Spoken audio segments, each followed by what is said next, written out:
Well, I've dispatched my cake, so I may start the proceedings. Look, it's terrific. We've already got 40 people in the webinar, and I think there'll be more, 41, there'll be more coming in. My job is basically just to kick the proceedings off. Most people will realize that Australia is a settler society. That means that 92% of the people who live here have, at one time or another recently, in the last 200 years or so, come from overseas. And in so doing, expropriated the land from the original inhabitants of the land. So increasingly in recent years, as a token of respect to those original inhabitants, we always start proceedings with an acknowledgement.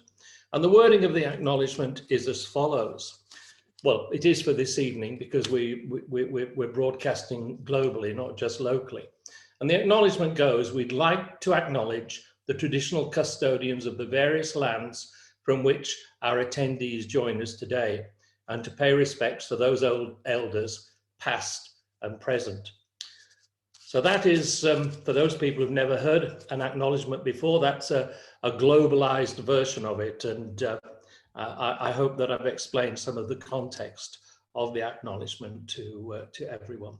So we're going to start off this evening with a keynote speech by, let me check my script here, by Juan Molina Milan, who's an adjunct professor at the Polytechnic University of Madrid in Spain.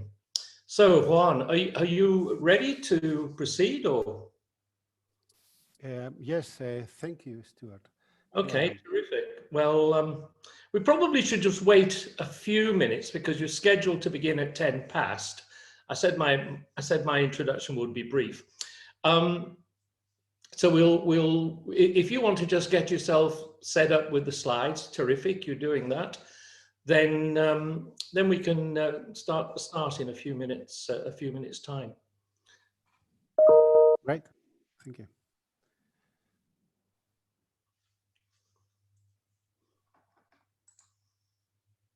3 minutes time.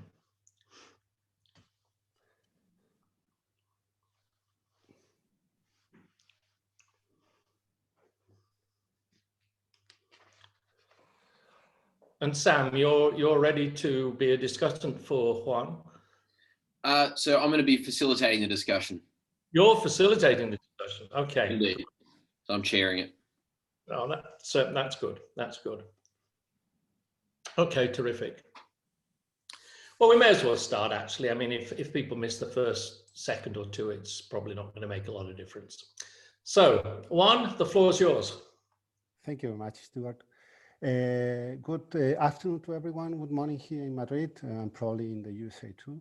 I'm going to talk about how we can optimize PPPs in this post-pandemic situation, or how we may do it. Of course, first, I would like to start by summarizing what I think were the main impacts of COVID on PPP projects. As you know, this impact has been really uneven.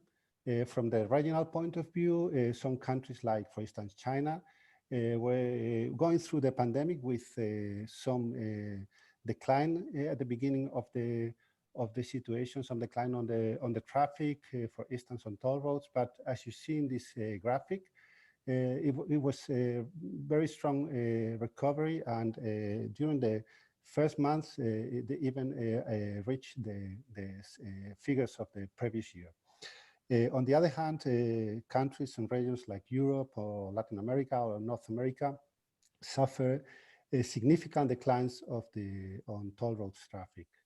And that had to do, of course, with the lockdowns, but also with the way the government managed these projects, because I think the main key to the situation in China is that the government decided to rise up the barriers in the toll roads to let the traffic be free, and that's why the figures didn't decline that much, probably. From a sectoral point of view, there were some sectors that suffer much more than others. I think A great focus has been put on toll roads and air traffic, but one of the sectors that I found out that suffered the most was the urban transport. As you know, lockdowns affect urban transport directly, and the decline in traffic or demand of these public transport projects was radical.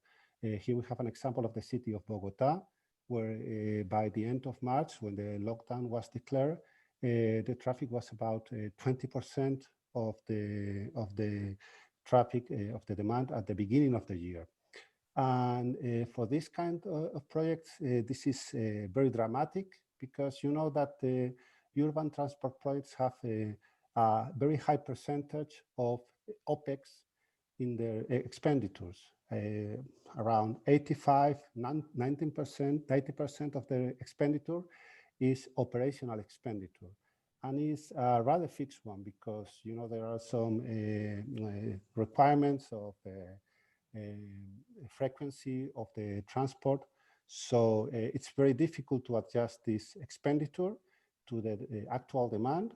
And so they were suffering severe liquidity problems. Income was about 30% of the expected one, and expenditure was about 90% of the one they would have with normal demand. I also want to point out that this is an unprecedented crisis, and the impact was very significant and much higher than the one that these projects suffer with past crises. For example, we have here some figures from Brazil, where they compare the traffic loss due to the pandemic with the traffic loss due to two severe crises they suffered in the last 10 years, the economic recession and the trucker strike. That the trucker strike, this later one, affected directly roads, because strikers were trying to stop the traffic in all roads. And as you see, the effect has nothing to do, much higher due to the COVID pandemic, even if there was no actual lockdown in Brazil. Brazil didn't stop the economy like some other countries in Europe or in South America did. And even so, the decline, the loss in traffic was very significant, much higher than with those other crises.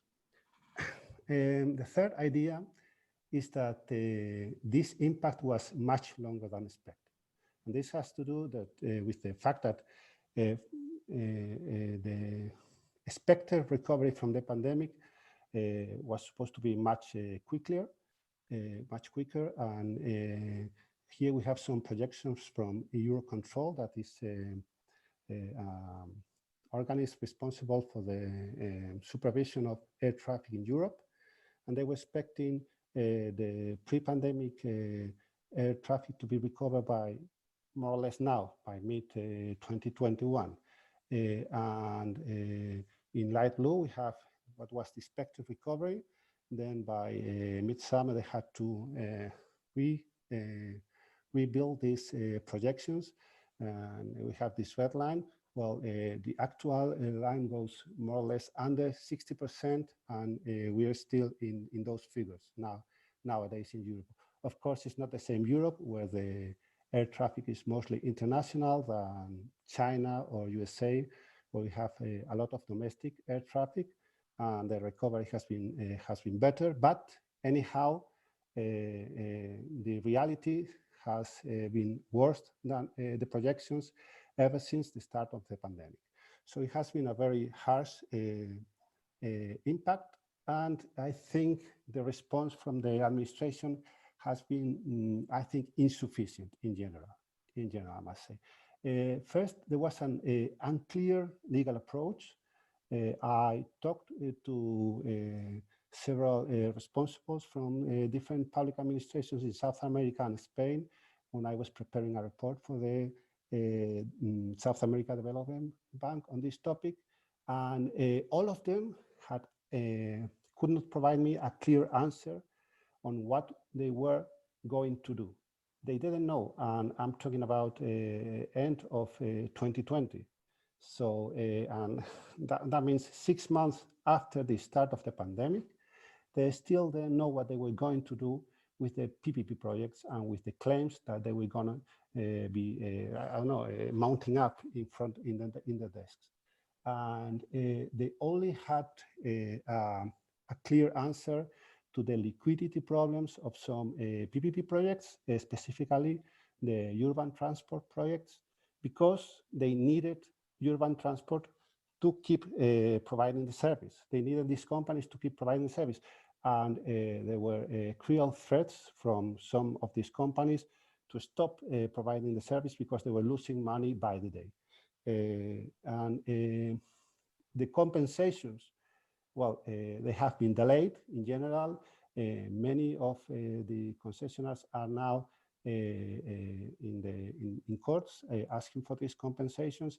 And in general, I think they are going to be delayed because most of the compensations are going to be in the form of extension of the term of the project, which for most projects may not be a problem, but I think a real project by project evaluation should be carried out, because some projects may face really hard complications if they are not compensated in part with I don't know, other type of economic advantages of some kind. I don't know.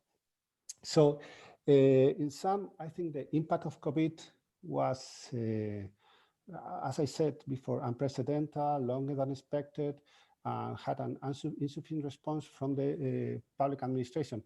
And I mean, the clear conclusion from this is that this all should be a disaster, but it actually is not. And I think it's because in many cases, projects are more robust than we think. But of course, not all projects are robust, and the ones that are not are facing difficulties in the future. No? And Juan, could we just interrupt you for a second, because I believe there's a question. Sure. I cannot read the question, so if someone could read it for me. Someone's just raised their hand. Sorry, did someone have a question? So we've got two raised hands. Okay. Would you just like to put your questions into the chat or ask the question? Yeah, no. Yes, no. I know that, but there was another one. Hang on, let's go.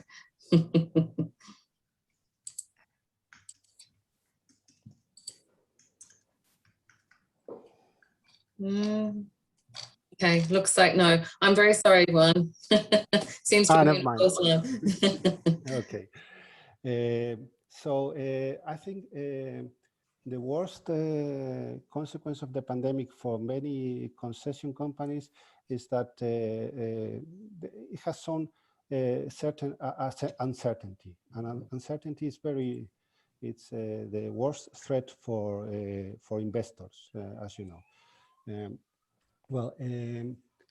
As I said, although the crisis was very harsh, we are not in such a bad situation, in my opinion. Well, there are certainly some strengths in this post-pandemic situation. I think the most important one is that we have very strong financial markets. The crisis was very harsh, as I said, but not for everyone. The financial markets recovery was really, really quickly, and they recover figures from pre-pandemic very like in few months, and now there's a lot of liquidity and a lot of willingness to invest. At the same time, we have a certain infrastructure deficit all over the world, really, except maybe in Europe. In the USA, President Biden just announced the willingness to carry out a comprehensive infrastructure plan with I don't know, astonishing figures of investment. In South America, they are still carrying out the investment plans in infrastructure, also in China, in Africa, Southeast Asia, well, I think all over the world. And as we know, there's a limited budgetary resources, and where there is no limited budgetary resources, there is a limited willingness to invest through budget. Investment through budget is not always easy. I think PPPs are, of course, the best alternative to that. Other important strength is that most countries have now experience. And as you know, in projects as complicated as PPPs, experience is key. Of course, the experience was not always good, but we can always learn a lot from bad projects, as you know. And last strength is that the show has go on. Projects have been tendered and awarded. There were some unsuccessful tenders in South America during this last year, but not many. Most of them raised a significant interest, and many offers were presented. And even more, there's even more interest in the secondary market, lots of deals, increasing valuation of the projects. And I think, as I say, there's going to be a growing market for PPP projects.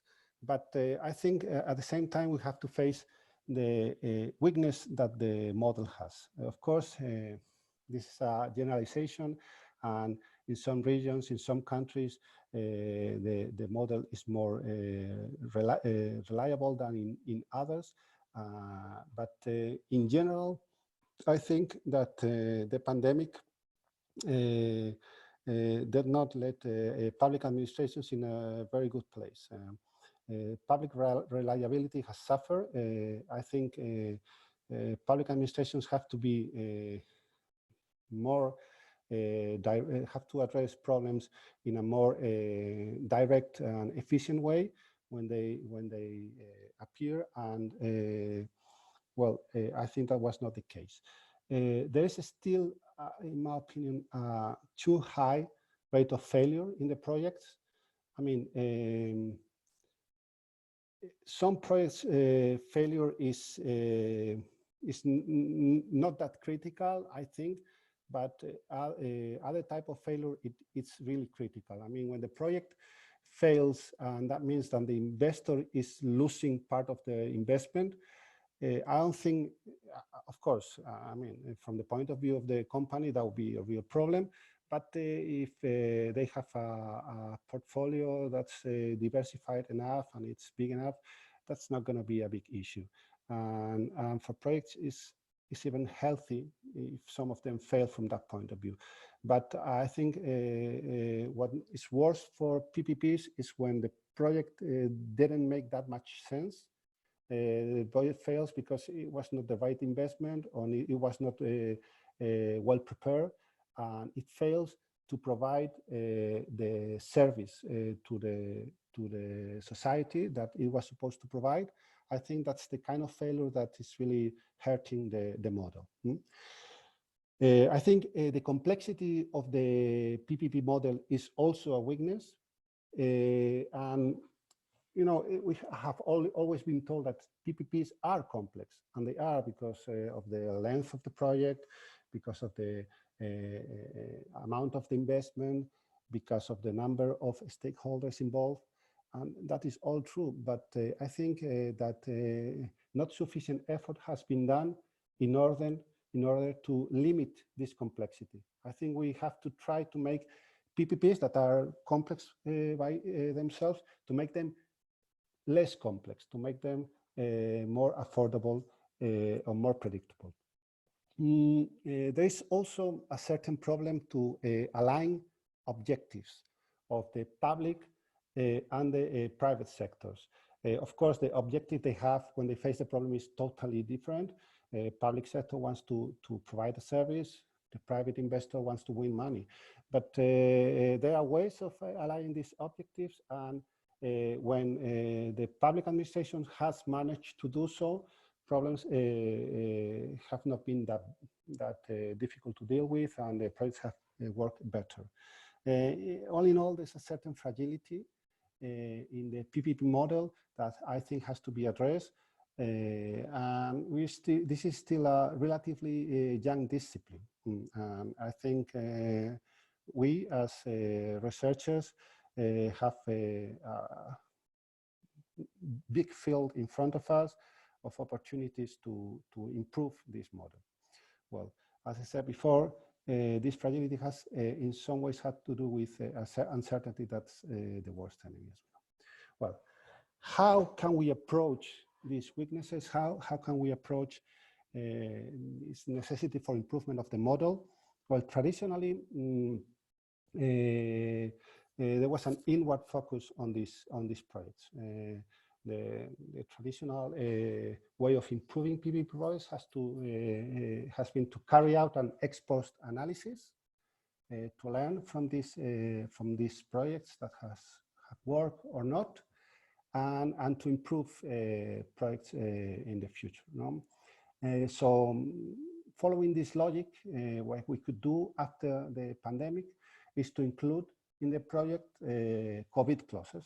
So clauses that envisage the possibility of such a situation to happen again, and to provide answers to what will happen with the project in such situations. No, the most common one is that some countries have already developed is to include medical pandemics as a force majeure event, consider them as a force majeure event, and apply these force majeure clauses to the project in such a situation.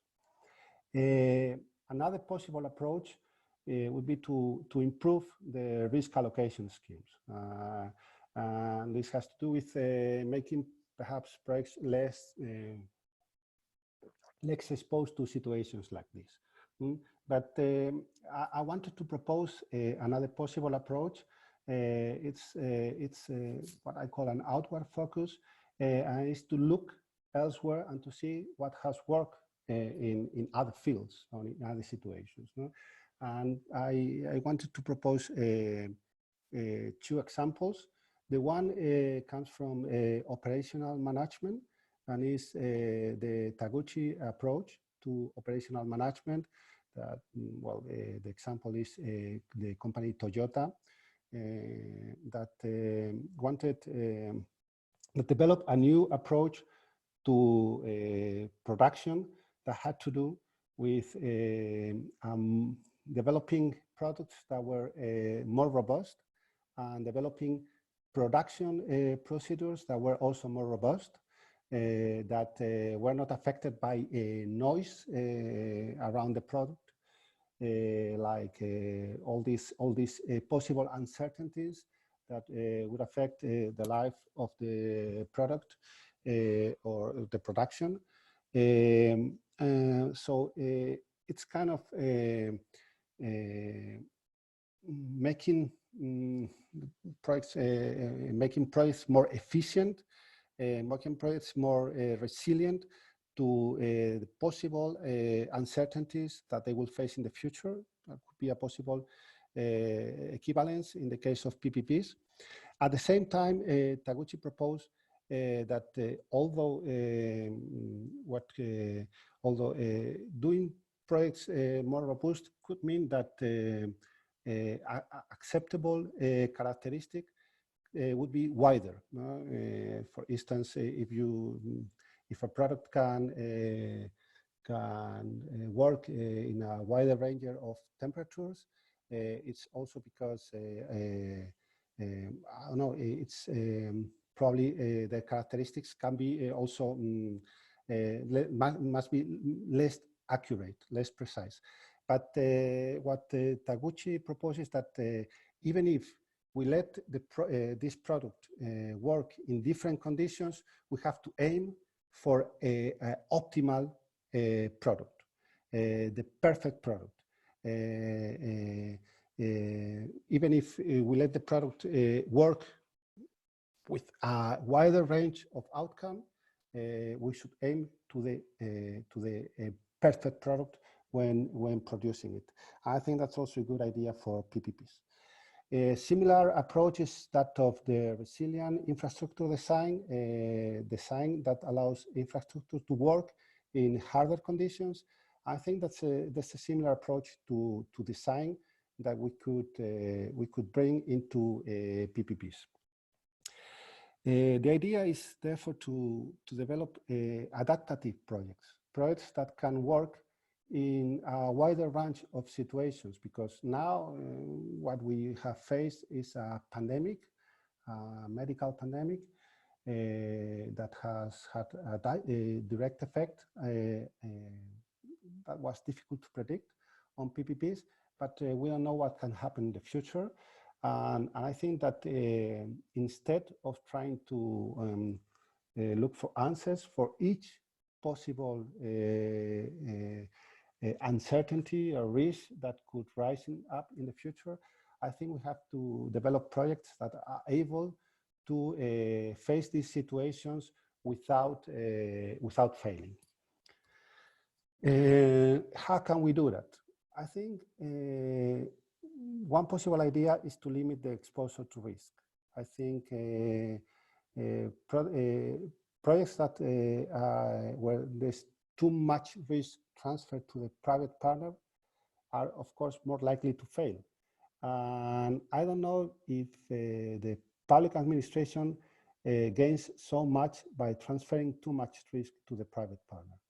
In my experience, for instance, there are two risks that have been traditionally transferred to the private partner, which the private partner can't really manage well. This is the expropriation risk, land acquisition risk, and the demand risk. They are traditionally have been transferred to the private partner, but private do not have the tools to manage this risk. If you don't let the private investor take decisions on tariffs or take decisions on, I don't know, real manage of the infrastructure to improve demand, then it's very difficult for them to manage this risk properly. And land acquisition is a risk that only public administration can manage, because again, the private partner does not have the tools. And of course, each time the private is taking a risk, it's demanding a remuneration. And I think that's also limiting the effect of the PPPs, because expensive projects, I don't think are the good answer for public procurement. I think a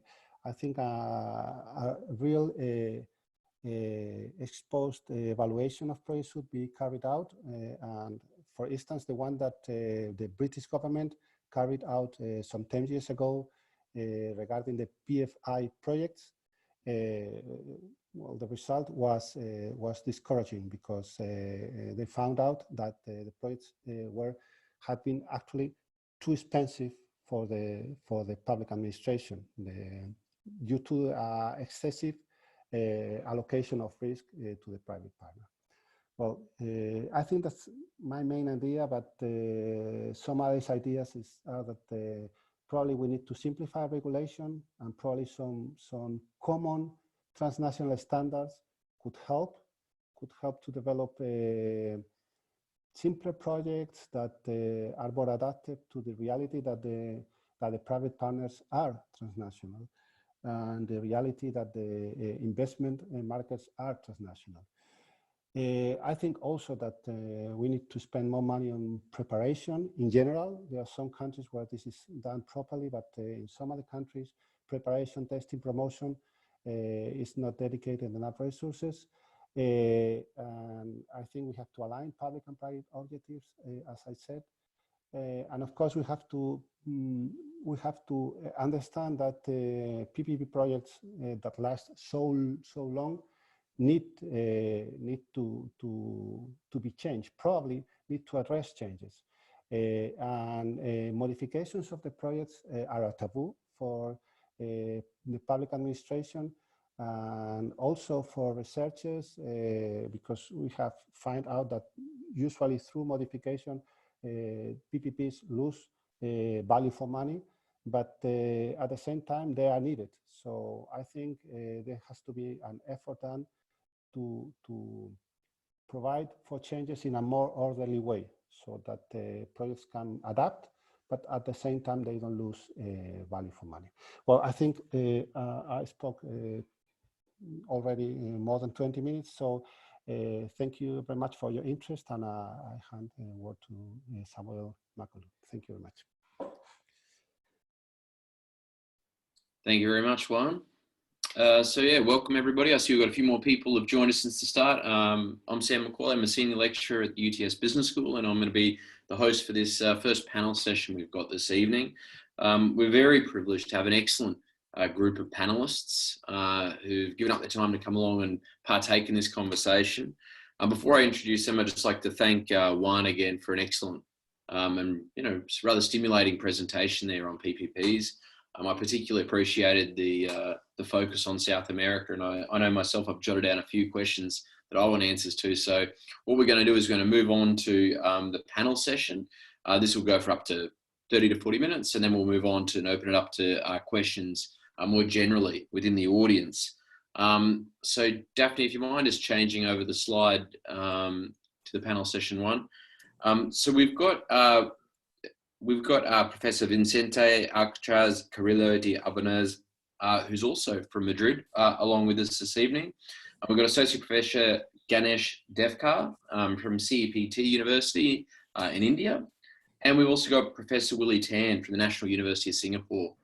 I've put some guiding questions to the professors to structure the conversation, but of course, welcome other reactions and insights and questions from them as well. If we could lead off in the order of appearance with Vicente first, I think that would be great. Then we'll work our way through and begin a dialogue. Thanks, Sam. Hello, everyone. Sorry, I can't not turn my camera on, so I will just speak. Using the framework that we have, I will refer mainly to what's happened in Spain. It's the market that I know best. So the impacts of COVID have been quite severe here in Spain, because we're a very global country, meaning that everything that we consume comes from elsewhere, and one of our biggest industries is tourism. So we were very badly hit by COVID, and we had a very strict lockdown from February until, I don't know, April or May, 3 or 4 months. And even after that, we still had perimeter lockdowns, meaning that you couldn't go outside your town or the region that you were in. And we even felt that until very recently. So the country has suffered, I think, extremely from the pandemic. Moving on to the second point, I think PPPs have worked extremely well for the public sector, meaning that all essential services, whether they were managed directly or indirectly by the government, have been very, very robust. And water, electricity, transportation, emergency services, they've all done an excellent work, and we've needed nothing while we were locked away, and that's a great success for the country and for the public service and for the public sector. For the private sector that were involved in PPPs, I think they've certainly suffered the consequences, but none of them so far, to the best of my knowledge, have gone bankrupt yet. This probably has to do with the fact that there has been sort of a survival of the fittest, and we had an extreme financial crisis in 2007 as the rest of the world, and many PPPs went broke at the time. And after that, we didn't do as many PPPs as we expected, meaning that many of the PPP projects that are in operation right now are quite mature, and they survived the previous test, which was the financial crisis. So maybe that has something to do with it. But overall, everything is still up and working. Public services are doing great, and the private sector probably has been damaged, but nothing critical so far. Moving on to the final question, solutions being considered. I would agree with Juan that the public sector here has no clear idea as what to do with the PPP projects and what's coming. During the lockdown, the government passed on some legislation that was supposed to take care of PPP projects that couldn't be carried out during the lockdown. But this is an extremely reduced number of projects, because many of the services that are involved in PPPs, as you well know, they are essential, and so workers were allowed to go out of their homes, and they were allowed to keep on purchasing everything they needed, so they could carry out their contracts, even though they couldn't probably buy as much, sell as much water or electricity, or didn't have as many cars running through their infrastructure as before. So this legislation was not really useful. And furthermore, we had our PPP law changed in 2017 to exclude this sort of events, meaning events that could hit your PPP because of the act of a granting authority, of an authority different from the granting authority. So we expect lots of claims going forward in Spain to deal with the rebalancing of the projects. This will probably have to go to court. Finally, some reflection as to what could be done.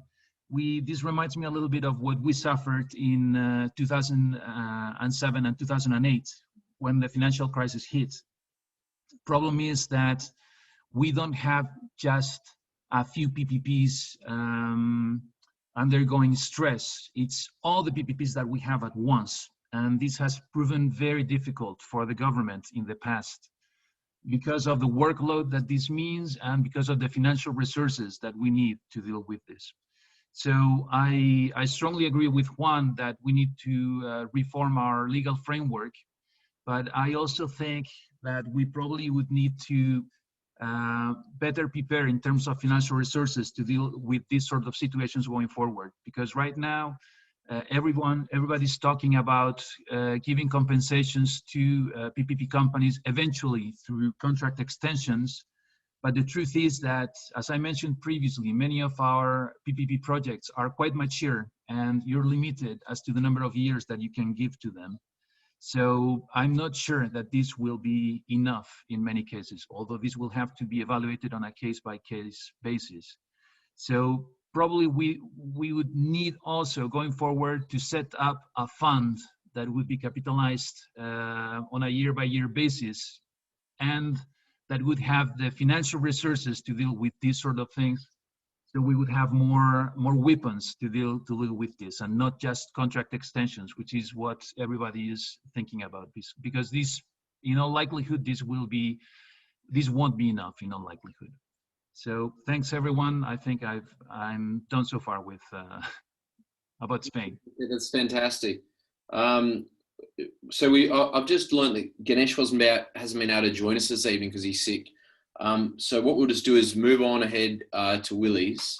One thing, just as we're moving, I sort of asked the audience to have a reflection on one thing that jumped out at me listening to both Juan and Vicente. There was, this idea of uncertainty and risk, and to what extent these events were predictable, and to what extent they could be insured for, versus to what extent do you need to, only deal with them after they've happened.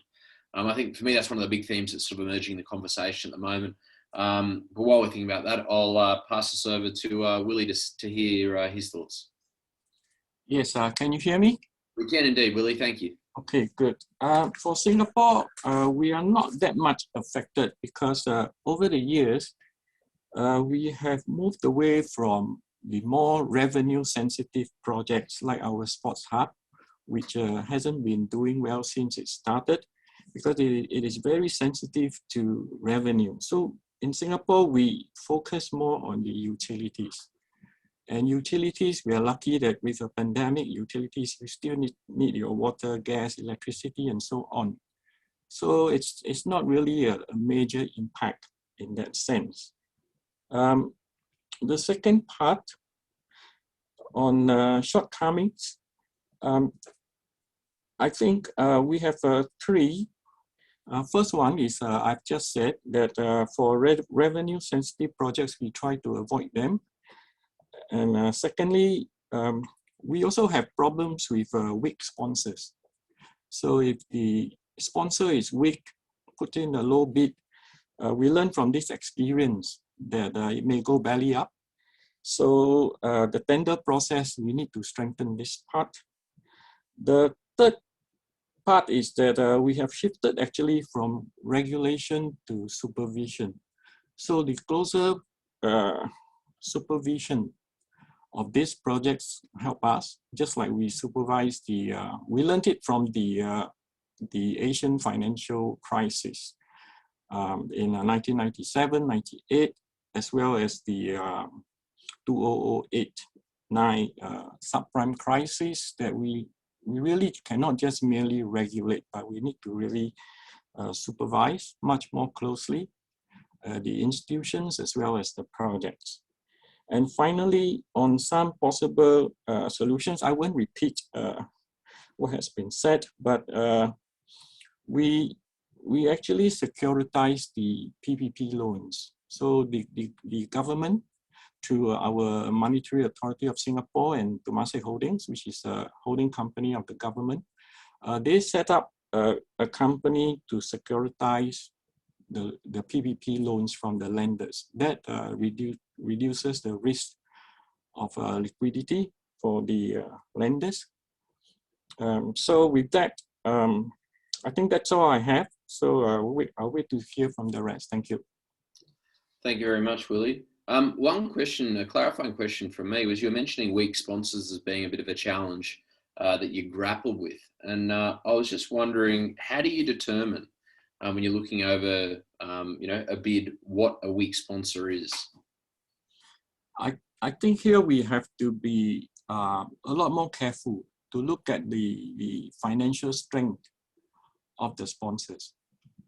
For this case, we have one in utilities, water, which is financially not as sound, but it puts in a pretty low bid, much lower, about 30% lower than the next bid. So it was good and cheap, and it has sufficient experience. But because in water, it's got a lot of projects in China and Middle East that got stuck. So after that, it went belly up. So that was the problem. So we did not look at its risk management strategies carefully. It did not really exercise enough risk management strategies within the company. So it's not just a question of at what price point they come in at, but an assessment of capability, I guess, and sophistication as well. Yes. Yeah. Excellent. Okay, thank you. So look, we're running a bit ahead of schedule because Ganesh can't be with us, and I can see there's a couple of questions from the audience.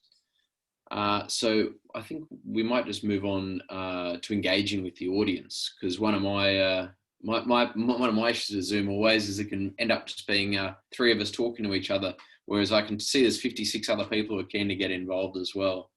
So if you've got questions, please add them in to the Q&A function. If you let us know if you want the whole panel to address them, or a person, an individual person. I can see we've got one here, which is will the post-pandemic phase be more focused on automation and robotics and infrastructure development, so that in case any pandemic in the future hits, work in progress isn't actually as affected as much? What's the panel's views on that? And do you have any experience? Have you seen anything heading in this direction? If we can just start with Juan, then Vicente, and then down to Willie, and then I'll make some comments as well. Yeah, sorry, could you please repeat the Yep. question, because I could not hear it. Sure, no problems. Essentially, do you see that coming out of the pandemic, there's going to be more emphasis on automation and robotics in order to mitigate risk going forward with a future pandemic?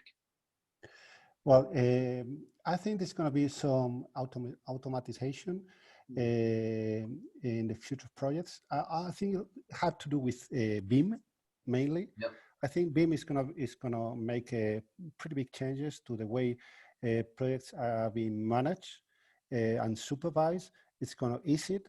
In my experience, supervision of the projects in many cases is very chaotic.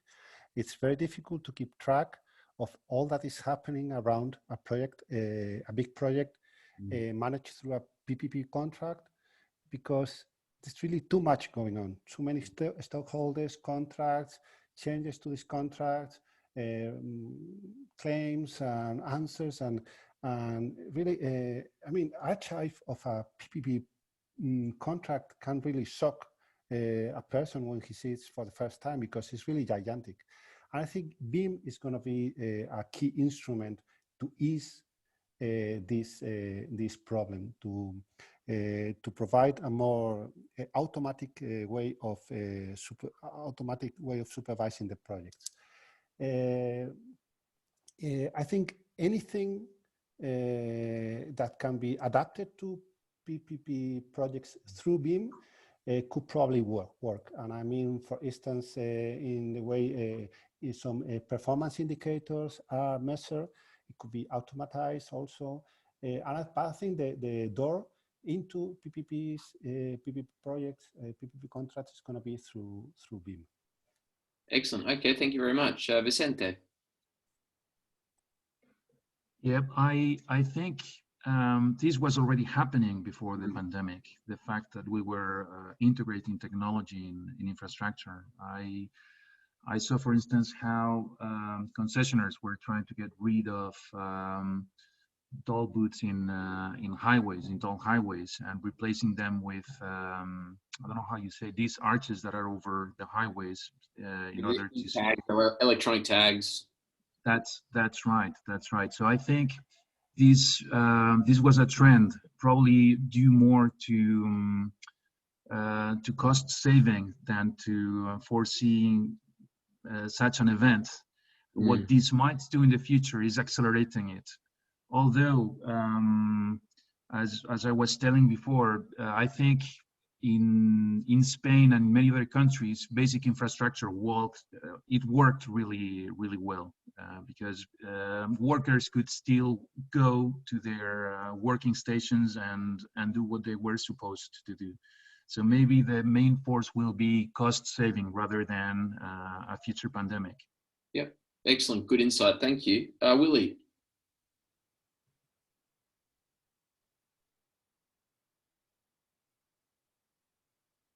Are you there, Willie?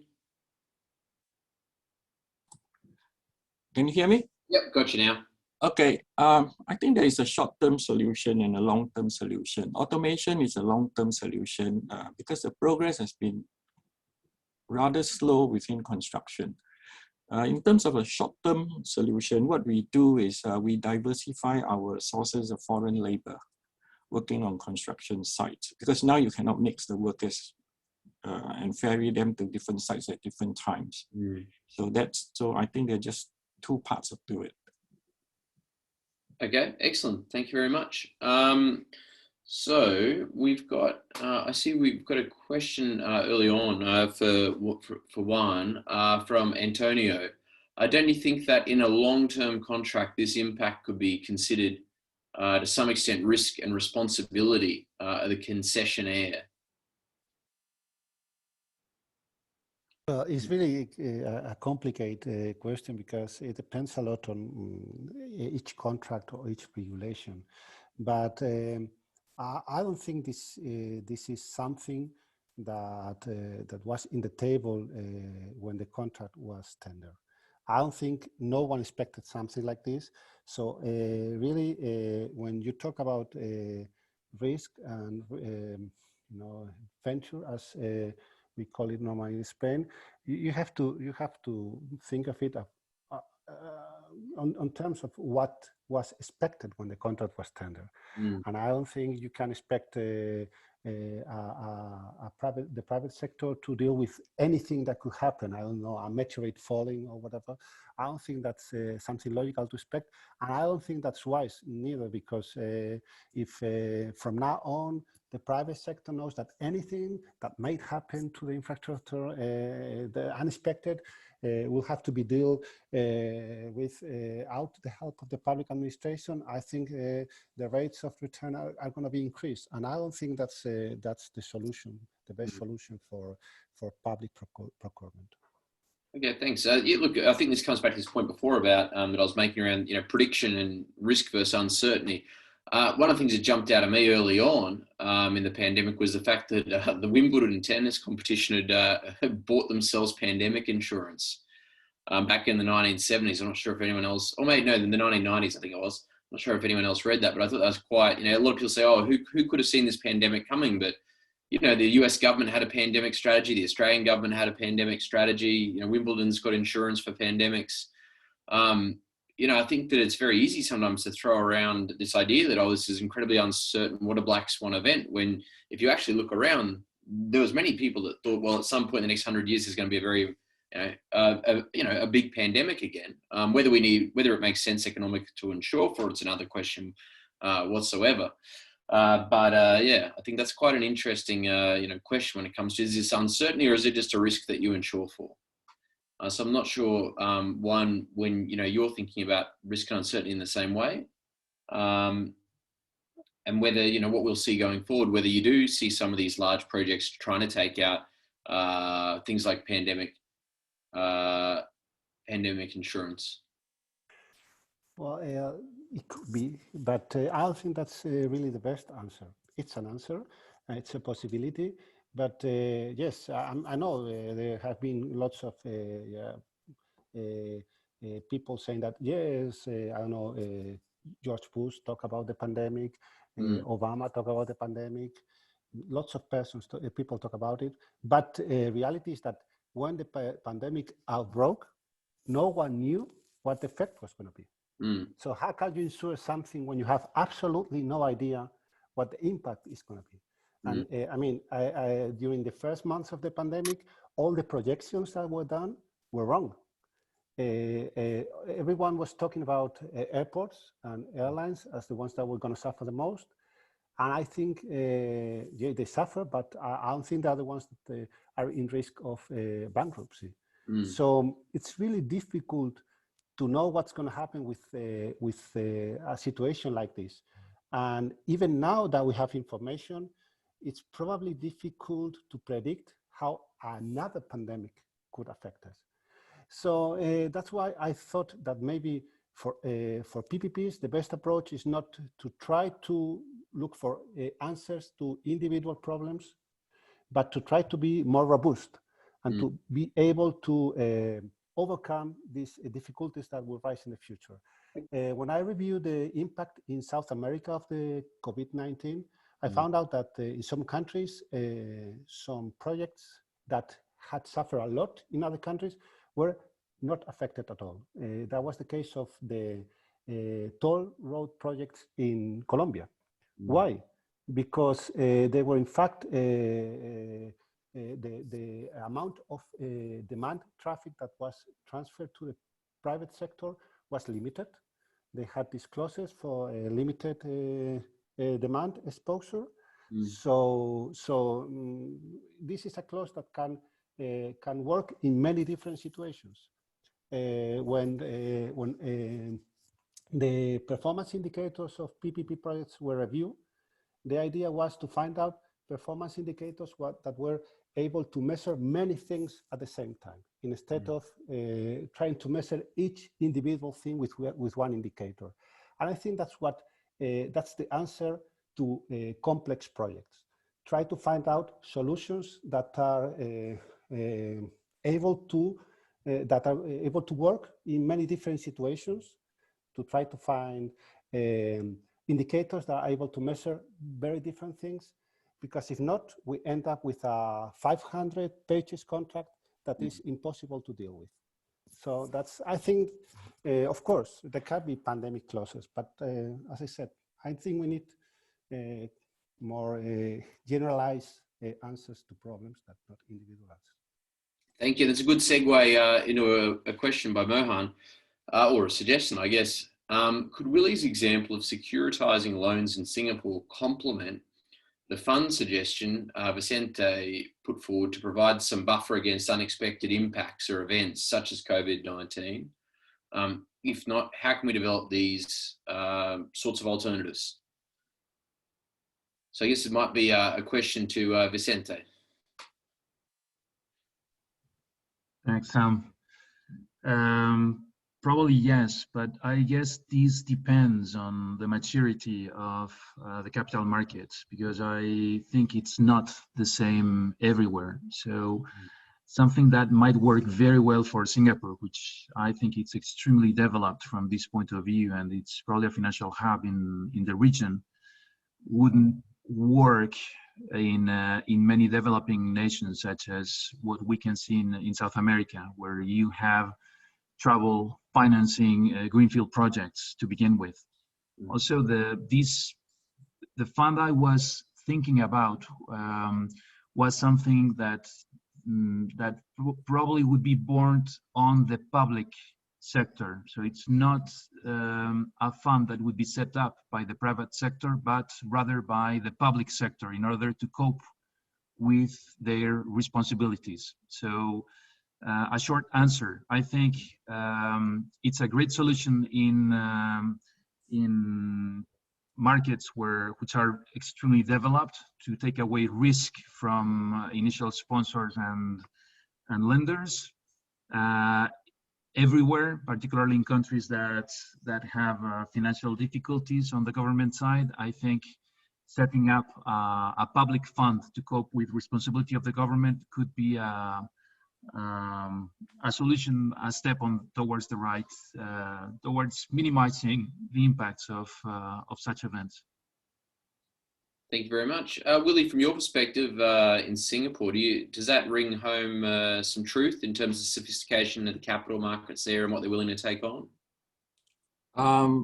Yes, because to set up such a fund, you really need to have people and all the expertise that are able to evaluate the risk. I have some comment on the infrastructure fund as part of a public sector contingency fund. Really, it is really fiscal responsibility of the government to continue to pay the unitary fees. So the fund and what we do here on securitization are actually two quite separate concepts in that sense. So putting them together, I don't think they are complementary. They're actually quite separate. One is a government contingency fund, and the other one is really to securitize the loans to free it up for the lenders. And my final point regards to reinsurance. For the risk allocation, we know that commercial risks are given to the SPV and non-commercial risks are taken by the government. So for pandemic, this is an FM event. So for FM event, no one is really responsible. So the risk will be shared. So in that sense, I agree with Juan that if the government is to step in all the time, then you will create a moral hazard. That you stop all these risks from going downwards. But in terms of insurance, in a pandemic, it is actually quite difficult to insure. Not because of the uncertainty, but it's because unlike natural disasters that are fairly localized, a pandemic is not, it's a global thing. So all the projects will be affected, and that will be well beyond the capabilities of even the biggest insurers on the global scale. So in that sense, reinsurance is not possible, but it's possible to issue cat bonds that have a fairly limited lifespan, perhaps during the construction phase or the initial startup phase, maybe up to 4 or 5 years. And that could be one way to provide that insurance, rather than reinsure with a bigger insurance company. Excellent. Thank you very much. We've got a question here from my colleague, Stuart Clegg. So Stuart's made an interesting question about scalability and modularity, building on the work of Bent Flidberg and others.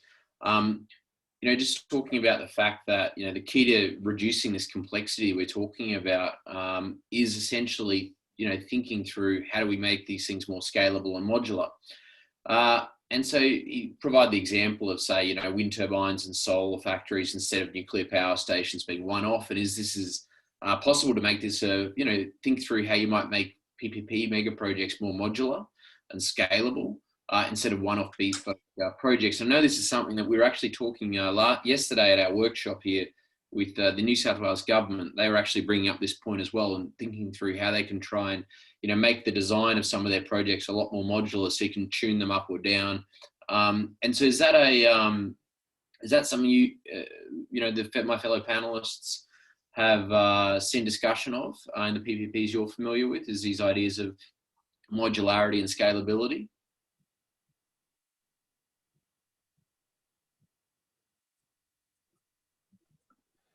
Well,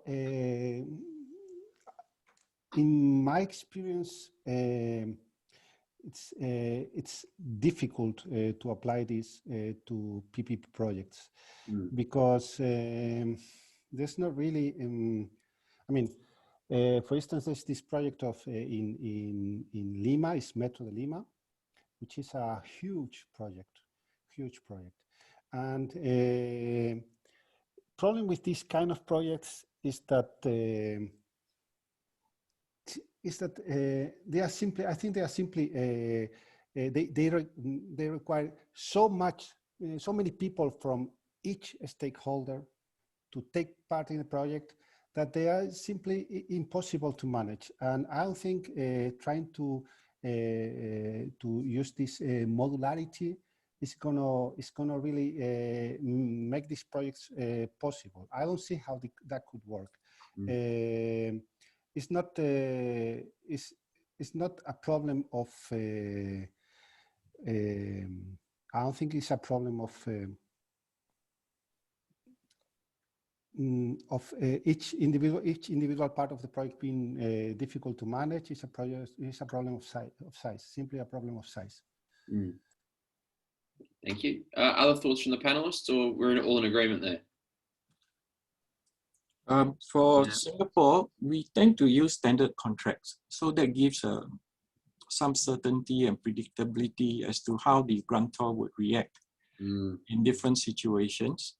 The other one is that we base it on our experience on dealing with these kinds of projects. As I've said, in Singapore, we tend to focus on utilities. So we've accumulated a lot of experience to deal with different situations. Thanks, Willie. Yes, Sam, I think I'm not convinced that we should be using PPPs on mega projects to begin with, because I think it's much harder to find bidders and to bring value for money. As Juan was saying, in Lima's second subway line, I think they only received one offer. That's all. So if there's no competition, then there's no value for money. And if you're bundling everything into one contract, then I think you might lose a lot. Secondly, I think the problem with modularity is that in order to carry out a financial valuation of the project to determine what should be the price of that contract, this makes matters extremely complex, or might make matters extremely complex, because you're entering on the arena of real options, which we've been a few years working with them, but I think it's still presents many challenges as to how to determine what the value of that extension, contract extension, should be. Yeah. So I see this maybe as too complex for the time being. Excellent. Thanks, Vicente. Okay, so if there's any more questions from the audience, comments, please, let's go now, or forever hold your peace. And we'll take our break and move on to the next section after that. So I'll do what I do with my students to put a clock on you. I'll count you down from 10 for your final comments or questions. Hey, Sam, can I ask one question? Yep. We haven't heard a lot about the social outcomes, and to be honest, it's kind of a new sexy word from the industry. Everyone is talking about the social outcomes of PPP projects, and this seems to be a focus from the government's view. And my question is, after pandemic, are the private investors truly has the interest to move their interest, because their intention to participate in the PPP project is definitely to obtain their own investment return. And right now the government try to emphasize on the social outcomes, and how can these two different objectives merge together?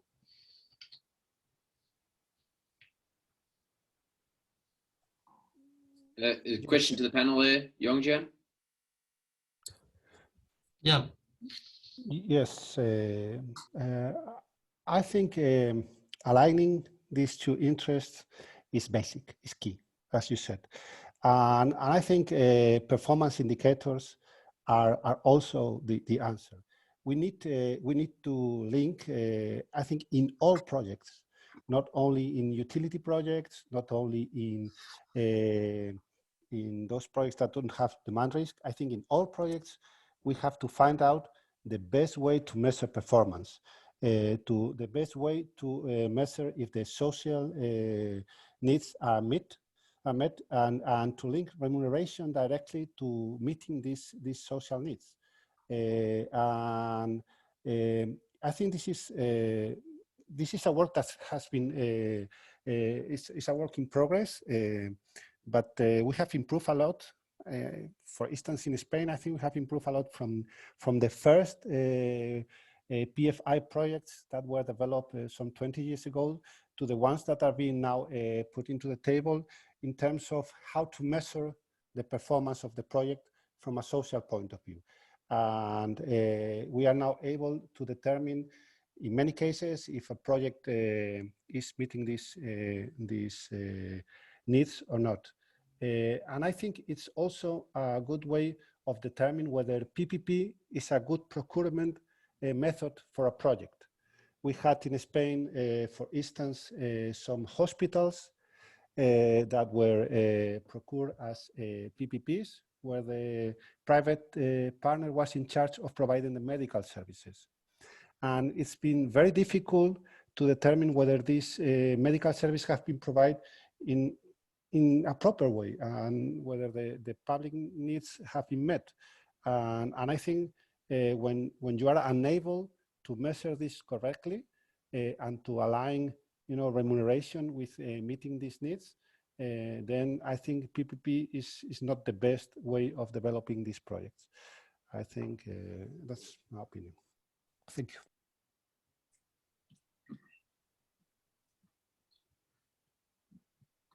Can I ask a follow-up question to that, Sam? Sure, Stuart. What would be the characteristics of the best kind of projects for which PPPs would be a vehicle? I think those projects where the outcome is easy to measure. I think, for instance, prisons have been developed as PPPs in some countries. But I'm not talking just about the utility, I'm talking about the service.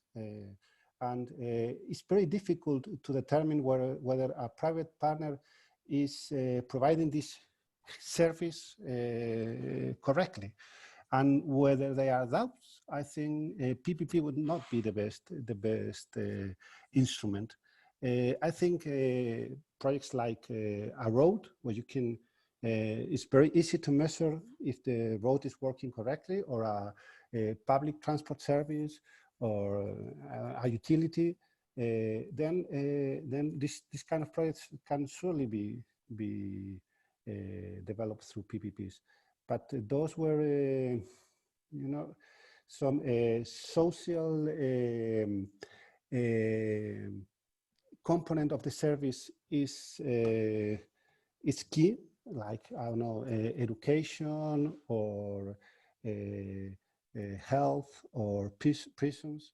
I think more work has to be done in order to develop proper ways to measuring the outcome of the project, to use PPPs as an efficient instrument. That's really interesting, because in our workshop yesterday, we had a number of people who've been involved in the delivery of PPPs in the sectors that you mentioned, and they were strongly promoting the idea that the PPPs produced better value. So that's obviously a question that's up for grabs, and I think it'll be something to consider further in the future. Thank you.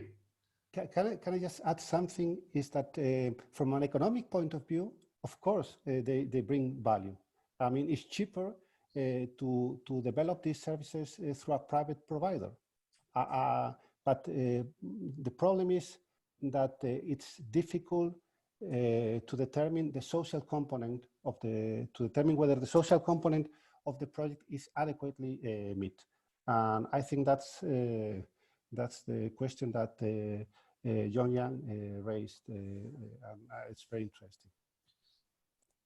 There's just another component I think that we should take into account, and it's how far do you go with the service that you're supposed to provide? Because if we're talking about a hospital, you could just have the SPV take care of the construction of the building and some very simple services such as laundry, restaurants, and then let the public sector manage directly the public health service.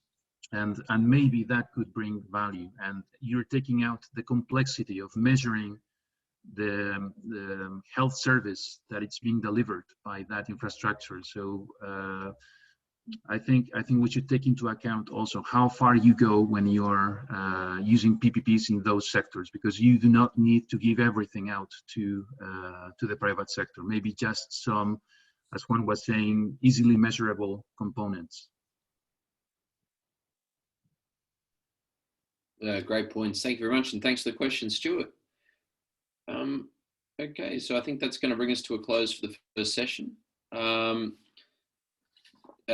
We then have, so I just check with Sam, I want to say something about what Vicente said just now, because one of the problems with the PPP model in the New South Wales Northern Beaches Hospital was that the PPP also took care of the services, which became the failure of the project.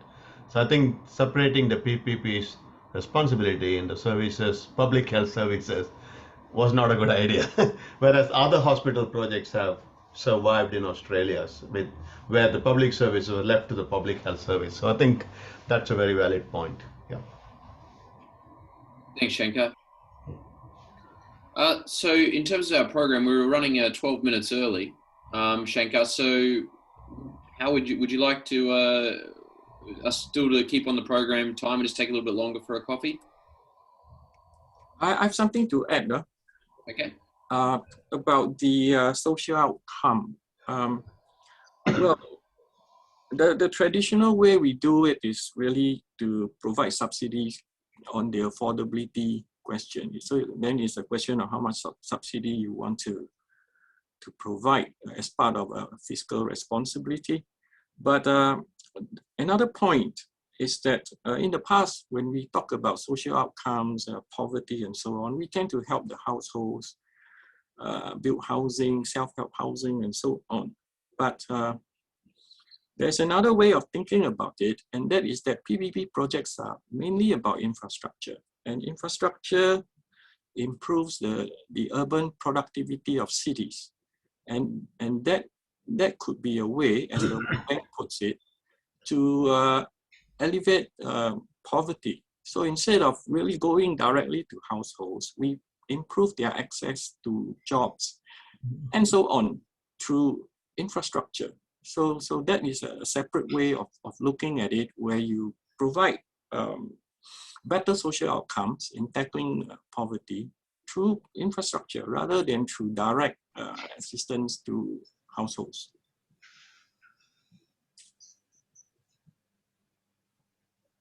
Thanks, Willie. And I think we had a hand raised there. Yes, from Felix. Yep. So yeah, Felix, I don't know if that was an accident or if you've got a question. Yes, I think it was an accident. Sorry. Don't worry, the last year and a half we've all been there. Sorry. Sam, I think we may have to follow the timing, because the timing was adjusted to the geographical time of the people. No problem. No Yeah, problem. so we may have to take a longer break if we finish early. That may be the best way to do it. It's fine. Oh, it's just 10 minutes extra, so we'll come back in 20 minutes. Yeah. So thanks everyone for a great session. Sharpen your pencils and get ready to come back in 20 minutes, and we look forward to the next session. Thank you very much for your attention and your contributions. Thank you. Thank you. Thanks. See you in a little while.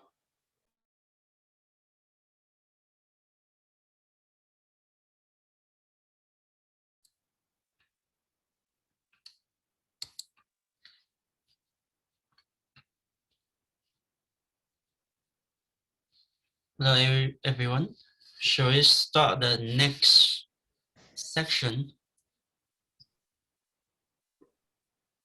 Mohan, are you there? Yes, I am. Yeah, thank you very much for joining us, and I would like to hand over the second half of the webinar to you. Okay, thank you, Jen.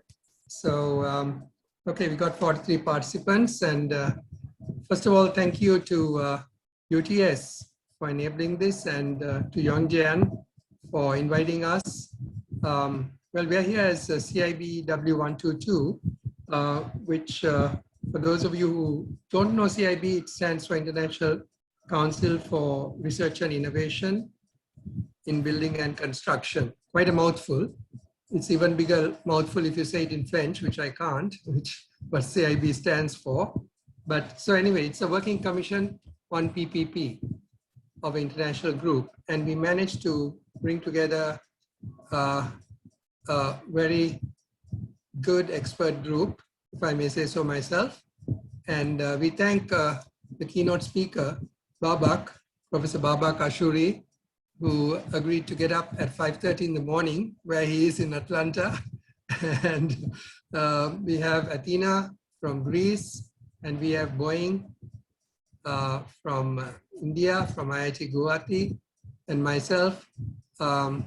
Well, I seem to be from Hong Kong, but I'm at the moment in Sri Lanka, so I wear a couple of hats. So thank you very much. And I will not eat into the time because this is the time for the keynote, as I can see. So can I hand over and invite Babak to present his keynote address to kick off this second session. Over to you, Babak. Thank you. Good evening, everybody. I assume most of you are in the evening time in Australia.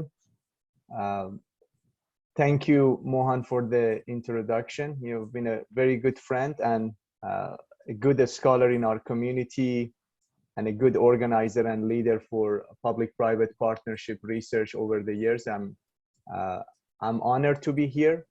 I appreciate the invitation from the UTS and being with our Australian friend. And I'd like to make a few remarks in my presentation related to valuation of PPP projects, and also talking a little bit about the role of machine learning and some of the advanced data mining techniques that can be useful, especially in the difficult time as we are now, to sort of, get a better grasp of what would happen when things kind of, shut down, or traffic is slowed down, or revenue shortfall, or any issues that impact any sort of, impacts that we might notice from. This case was COVID, but we always have sort of, economic up and down. So I'm professor here at Georgia Tech, Georgia Institute of Technology in Atlanta, and over the past 15 years, I've been dealing with the valuation of the infrastructure assets and also application of the machine learning data minings to project management, infrastructure management. Let me share my screen and let's get started. You know, I know we have interesting panel discussion, so I'm trying to just move as fast as possible. Let me know, you can see my screen. Everything should be good, yeah? We can. Yes. All right. So I have to acknowledge work of several PhD students in my group over the years, especially my senior PhD student, Yuanping Liang. You know, he has helped me, and of course, you know, I provided several papers here that you can take a deeper look at some of the issues that I'm going to discuss, but just provided them as references here. So I'm going to talk a little bit about the US transportation market and how P3 or PPP, as we call it, other side of the world, sort of, you know, started in the US, what is the current status of that, and why transportation agencies in particular pursue public-private partnerships. And then I'm getting into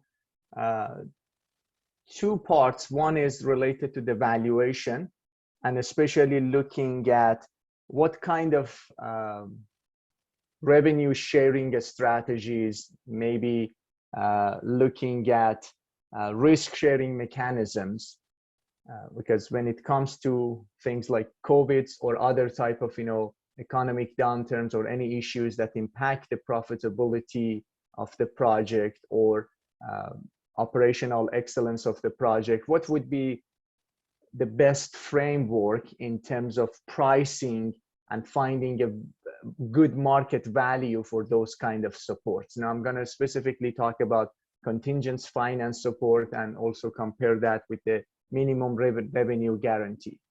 And each of them has its own position, but I'm just want to put it in the perspective that what would be the risk exposure for the concessionaires, developers, and what would be the financial obligations for the government entity.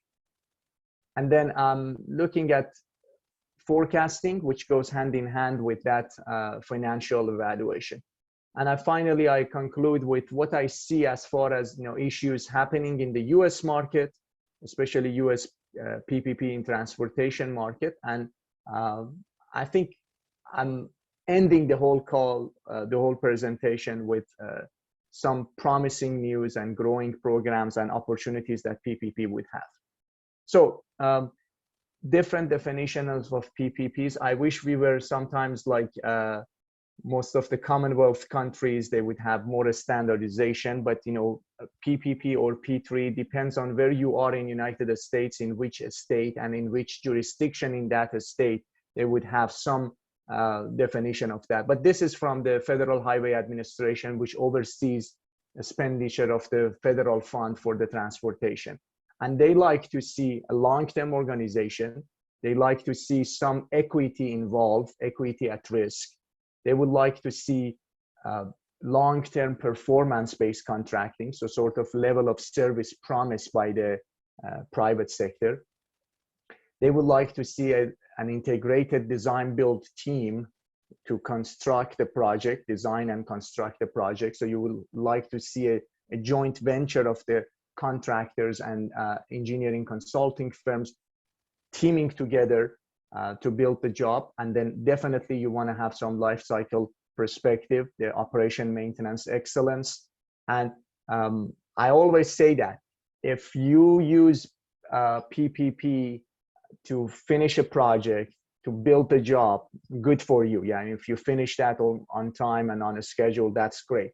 However, you are not fully taking advantage of the methodology, the method of delivery, if you're not coming up with a creative solution, with an innovative solution.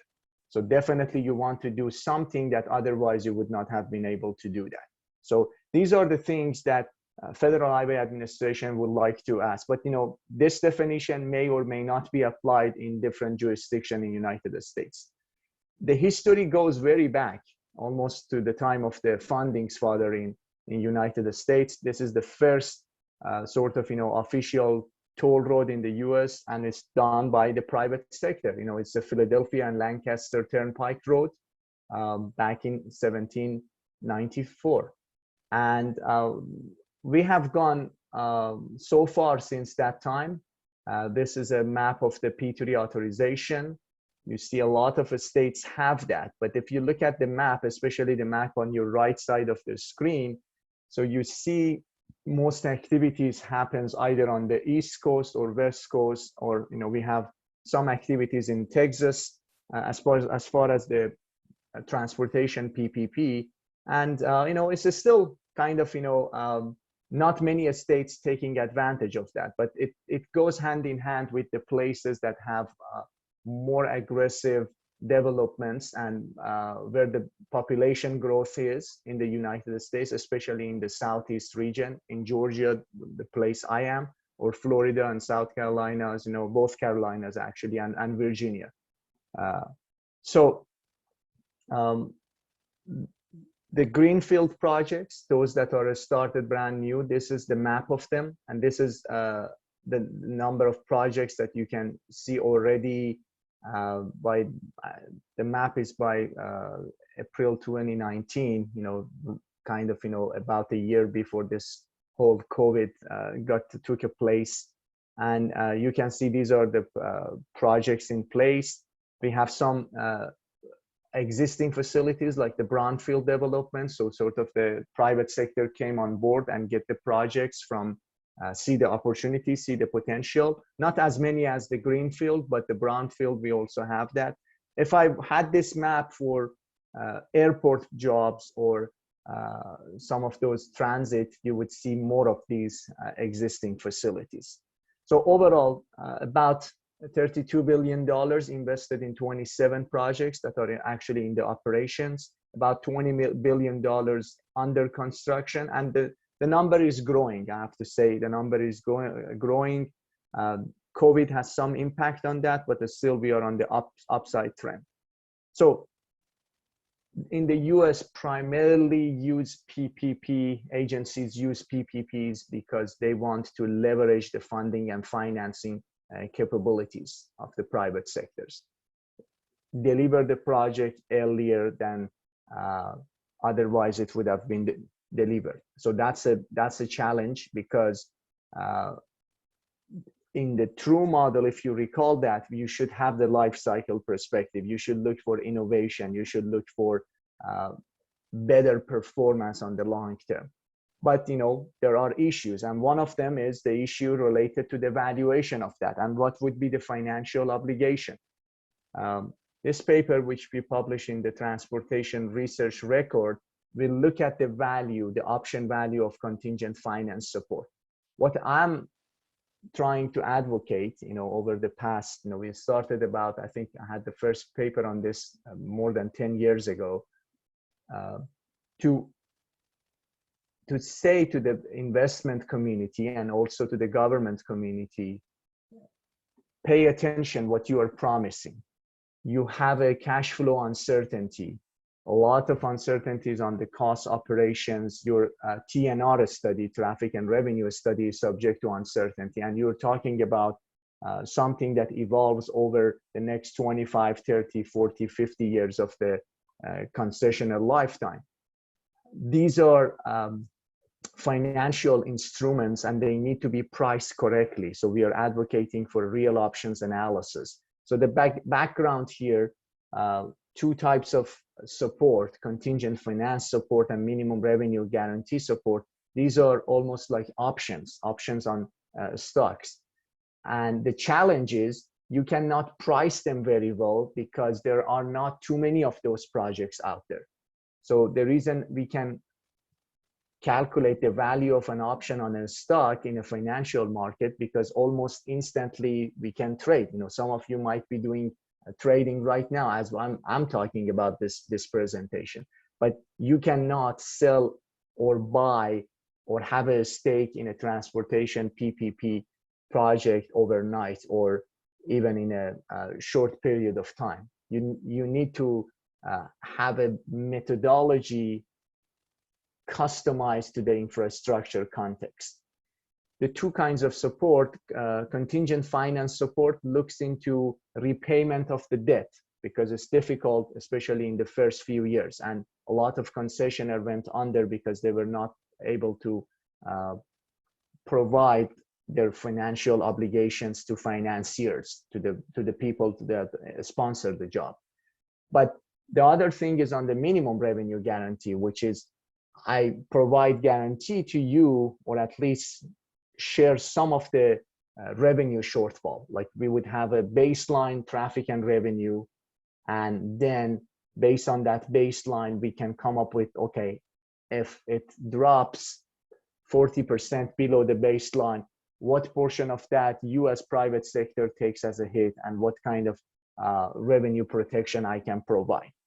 And both of them have impacts, and we all have been exercised under this COVID-19. Before that, back in 2008, when we had the financial turmoil, we have seen both kind of guarantees and or options getting exercised. And when you're talking over 30, 40 years, because of the global and regional economy goes up and down, and all sorts of uncertainty might happen, you would have at least 2 or 3 of these cycles. So these things are really happening, and you have to price it accordingly. So we're looking at the volatility. I'm not getting into the details of the financial calculation and real options modeling, but we use the project cash flow as the best proxy to estimate the volatility of the project. So that's what we propose, because there's nothing out there in the financial market to keep track of that actual performance of the project. So the best thing is to use the project future cash flow as the contingency for calculating the volatility of the project. So you can see the value of the minimum revenue guarantee, the value of those risk sharing strategy. So you would be able to show that the exposure, the variance to the risk reduce when you have this kind of minimum revenue guarantees or contingent finance support, and also the time that it exercised.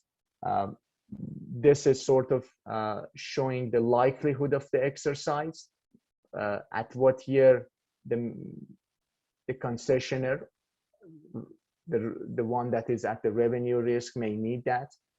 And you can compare them. Of course, the contingent finance support, it doesn't provide that extra cash flow that the minimum revenue guarantee has, but it would protect you against that debt payment. And the characteristics of them are really important, and you need a methodology in order to consider all the factors to come up with the true price. Again, we are trying to use a performance-based and data-driven approach to come up with the true market value of any of these instruments. But at the core of everything is, how can I forecast the cash flow? One of the significant issues that the transportation agencies always ask, what would be my financial obligations, particularly during the construction? Especially a lot of these PPPs are very large projects. So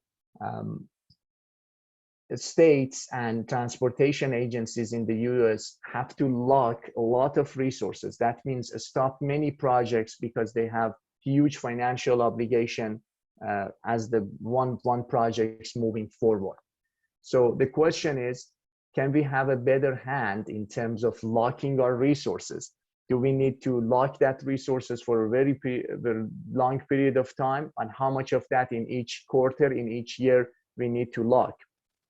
This is a paper last year we published in Journal of Construction Engineering and Management, and it looked at the machine learning technique, case-based reasoning in this particular case, to look at design, build, and P3 and major projects, because the uncertainty around cash flow impacts everything. So the forecasting model is a combination of case-based reasoning and genetic algorithm.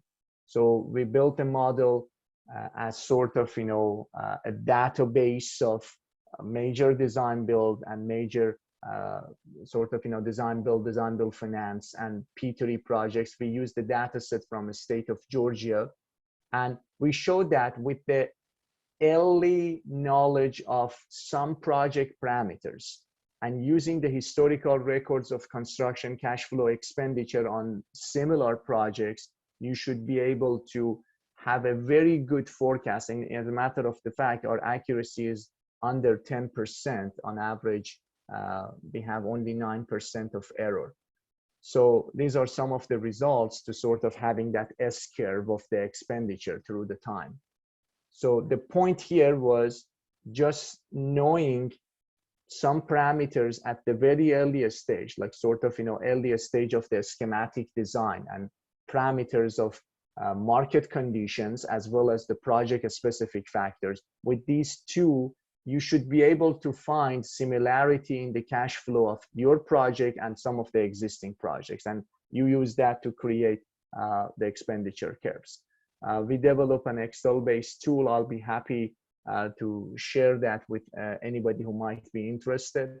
So the whole machine learning is already captured into that. And the good thing is it grows as you build more data points, your estimates, your forecast getting updated. And that's what you want, because every project has its own unique sense.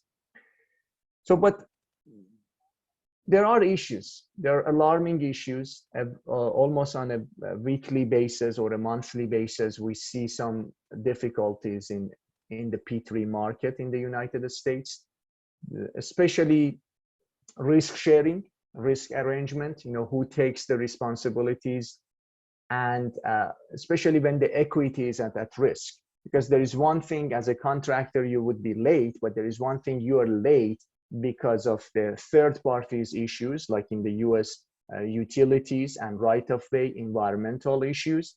And now you as a contractor has a fiduciary responsibility for some of the investors.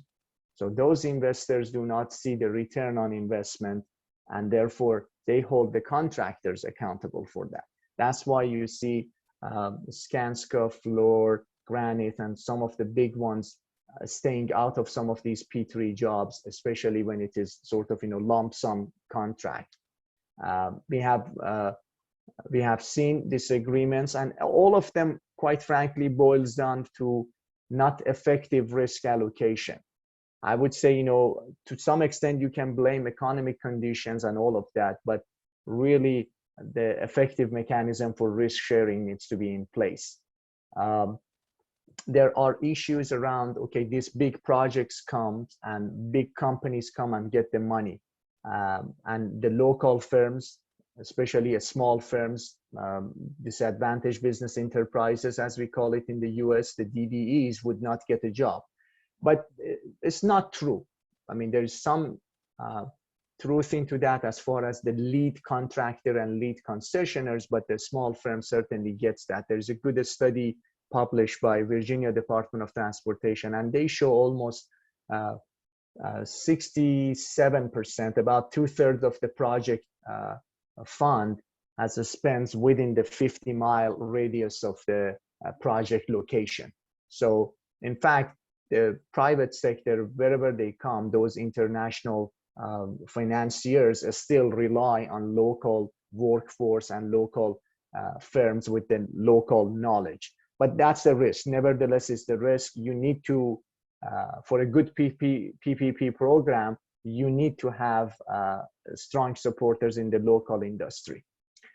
We have growing programs in place. I am, state of Georgia, we have almost $11 billion in MMIP program, which is major mobility investment program, primarily in and out of city of Atlanta for congestion relief in the top end perimeters and 400 and commercial vehicle lanes down in 75 and Port of Savannah and the connection of that to interstate.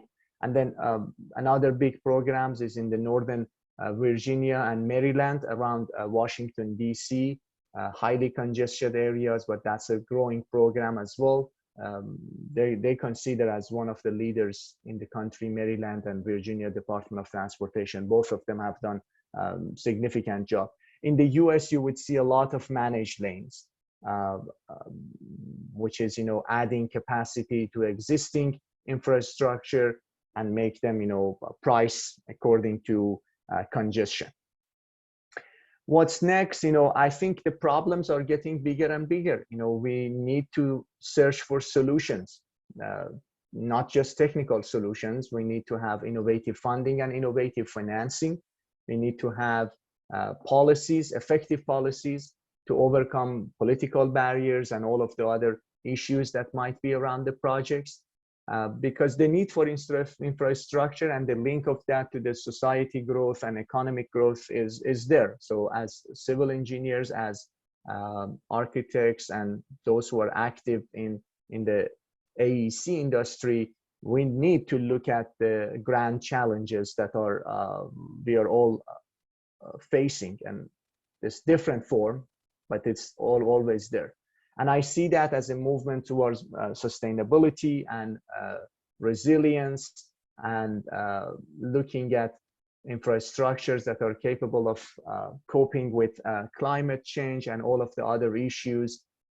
It's truly a multidisciplinary problem. So from the university standpoint, actually, is a very good news for us, because a lot of barriers, a lot of perspectives, truly multidisciplinary problems. So it's not solved by just people who have expertise in finance. We need to know organizational science. We need to have project management. We need to have legal folks, and definitely technical solutions for a problem.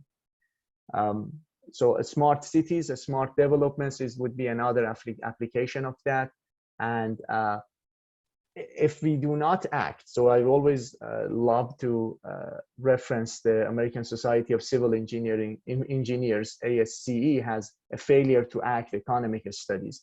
So we are looking at multi-sectors, so in the interdependent infrastructure systems, the effects energy sector has on transportation, and the transportation would have on your sort of, where you put your buildings and communities.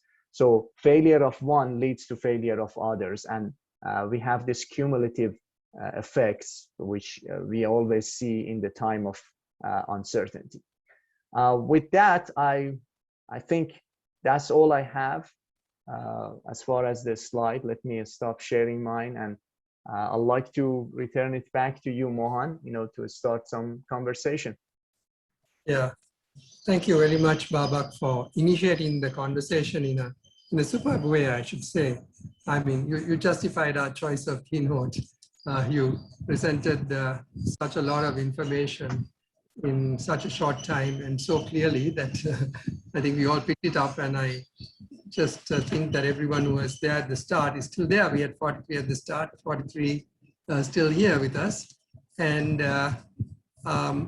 okay, we're going to start the panel discussion, and we're going to have it in 2 rounds. So thank you for putting up the questions. So we have, as I briefly mentioned before, Professor Athena from Greece and Professor Boeing from India. And I will chip in at the end for each round. So we'll take them round by round so that we can handle it more conveniently in discrete packages. And these questions are related to Babak's keynote because he did give us a preview of it before, and also touch on the webinar theme, which, if you remember, is optimizing PPPs for infrastructure investments. So in fact, his keynote, not surprisingly, did a link to that theme, infrastructure investments. The second part of COVID-19 will take up in the second set of questions. So for the moment, talk about the financial side,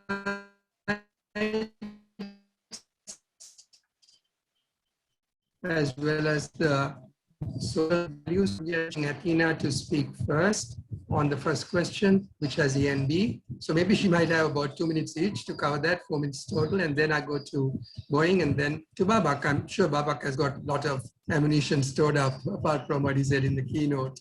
And I'm sure he'll add something, for example, about the risk allocation you mentioned, beyond technical solutions, which you also mentioned at the end. So Athena, could you let us have your views on the round one questions 1, A and B, please. Over to you, Athena. Thank you, Mohan. Hello, everyone. It's really nice to be in Sydney this morning, or this afternoon for you. Good morning, Babak, very early, and thank you for a very interesting presentation.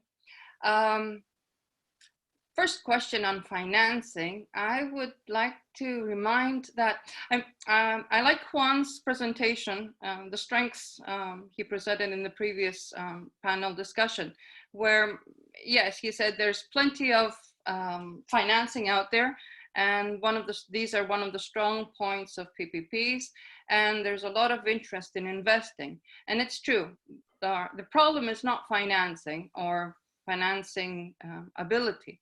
Problem is funding abilities, the revenues.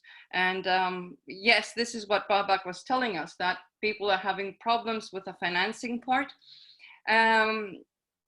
Vicente in our previous panel also said that in Europe, we have taken the test with the financial crisis, and the strongest have survived. Strongest have survived in the transport sector has also meant that a lot of these projects have turned to availability fees. So basically, they have taken away the risk, the revenue risk or the demand risk from these projects. And a lot of projects now, even in the transport sector, assigned in Europe are availability fee. The remuneration scheme is the availability fee, which has two, let's say, aspects to it. One, maybe we have learned, meaning that yes, the operator does not have a lot of ability to manage demand risk. Like, how can you bring cars into a motorway if the economy is going down, for example? At the same time, it is a way out. So with the availability fee, so it's not. We're not actually checking to see who can do what, but basically it's about allowing financing to come. But in that way, we are transferring more burden to the budgets of the countries for the future, because basically we're normalizing payment schedules for the future and reducing flexibility. So for example, if you were a state with many PPPs, and you run into a COVID situation like we do now, then you have very little resources to address new problems coming up. One way to manage this, and of course there are funds out there who would be willing to address this asset class, do not have the knowledge of these assets. So forecasting the way Barak presented for costs, or other ways of rating, if you like, the outcomes of projects, so these funders can have the ability to understand or assess what they're investing in, is very important. It's also important to see how we create, if you like, portfolios of risks. So we cannot have projects that are only of one sort together. We need to create a more system, if you like, projects. So you have projects that are transport, there are energy, there are services that are social. Like, for example, Willie in the previous panel discussion said, we didn't have a lot of problems with COVID because most of our PPPs are social PPPs. So if you had in a situation when you bundled these projects together, then most probably you would be saving or sharing altogether the risk, creating these portfolios for the state, because if you like, constructors on the other side do have these portfolios in their general portfolio of projects that they run. This said, creates new problems. So we go into a mega project situation. correctly, Vicente said in the previous panel discussion that this brings more risks. You need to align more stakeholders. And you have a problem with competition, because the larger the projects become, the lesser the competition. And we have seen that. We have seen that large projects do not get a lot of competition. So value is limited. And maybe I can pass from here on, Mohan.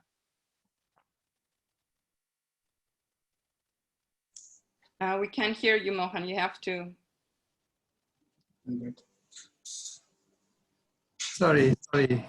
Yeah, thanks a lot, Adina. And let's call upon Boeing, Professor Boeing Laishram from IIT Guwahati. Please answer the questions or give us your views on the questions on financing and refinancing, and the second part on systems integration. Over to you.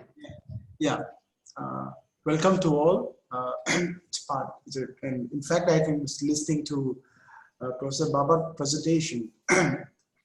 Some of the issues which has been highlighted by Professor Baba, if we start looking at from a sector's perspective, I think in Indian context, I think we have a mixed kind of experience. Some of the sectors like highways and ports and power have experimented with different kind of models, and they have achieved certain kind of maturity.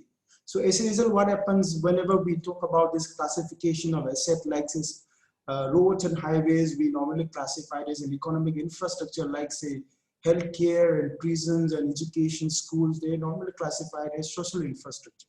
So moment, I think when you start mixing up these two and try to use same model everywhere, we get into problems. As far as highways and roads are concerned, even if you look into airports, government has been privatizing airports in India. So some of the airports like Delhi Airport, Mumbai Airport, they're kind of a cash cow now. Their revenues have become positive. In fact, we call it a negative grant kind of a model, where the private sector comes in and says that I will share this much revenue with you, and that is the base on which they do the bidding. Whereas there are certain sectors, I think, where the government has to give them grant. Okay, like say, for example, we started with something called annuity model, which is basically a deferred payment kind of a model. Then in that, I think the private sector is to bring entire funding, build everything, and then the government keep on giving them some kind of a semi-annual kind of a payment. So as a result, what happens is that the demand risk is completely taken by the government. But in the process, what happens is that government is paying much more for the service which could have been provided at a much lesser price. So we're not getting value for money there. So we're not getting value for money there. So what happens is that, but again, when you start getting into some of the sectors like metros or urban mass rapid transport system, I think the situation is completely different, which has a mix of both economic infrastructure characteristics and social infrastructure characteristics, where the fare box price is not enough to take care of the project dynamics and make it financially viable. So there, I think government start thinking about value capture and all, which I being touched upon by Professor Bapak also. So it's a kind of a mixed thing. But again, even if we go back to these financing and refinancing options, what are the options available for us? What happens is that the Indian case is completely different. We have been kind of a swinging back between complete privatizations and then moving back to the public finance kind of thing. So for example, if you look into highways, we started with these 3 Ps in the late 90s, and then it was almost in a full swing somewhere in the early part of 20s. And then now what happens is that some of the big players, as said by you, some of the big players in PPP highways, now what happens is that they want to get out of the business. They feel that they're not meant to be a part of this business. They say that my core business is construction.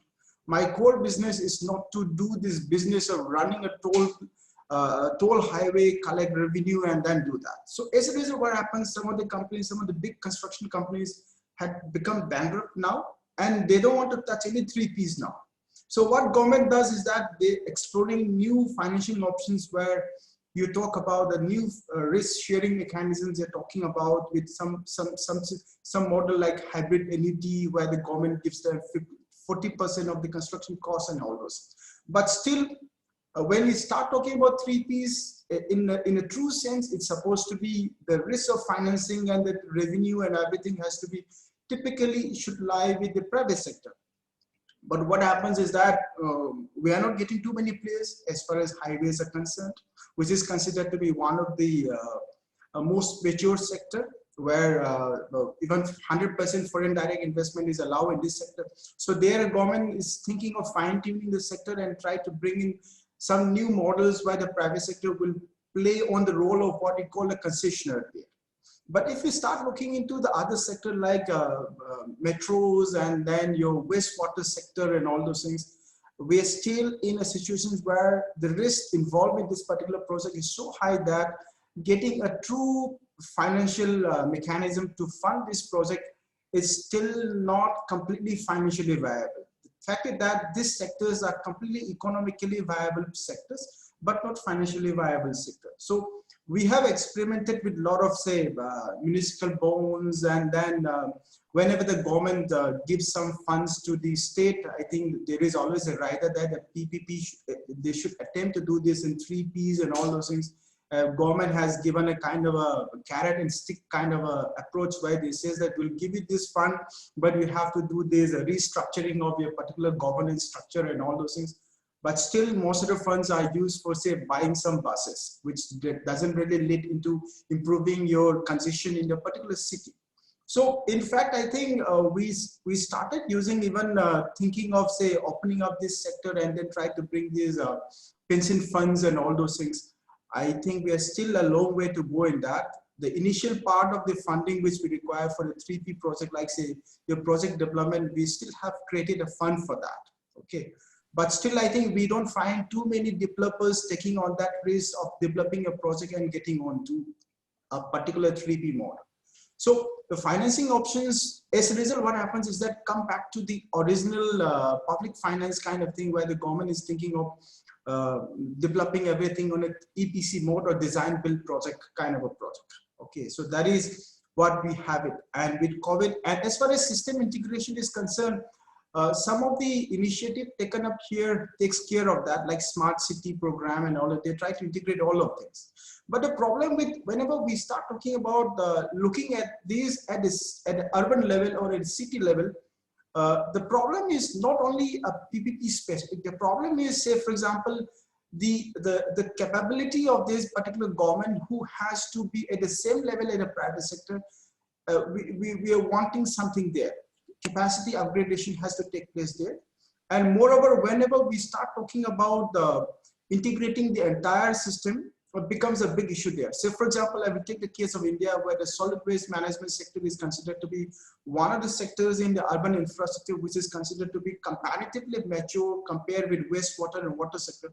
What happens is that Indian government has experimented with bundling the entire value segments of the value chain of a municipal solid waste management, like collection, transportation, processing and disposal. They try to integrate all of them and then dish it out to a private sector who will be solely responsible for that.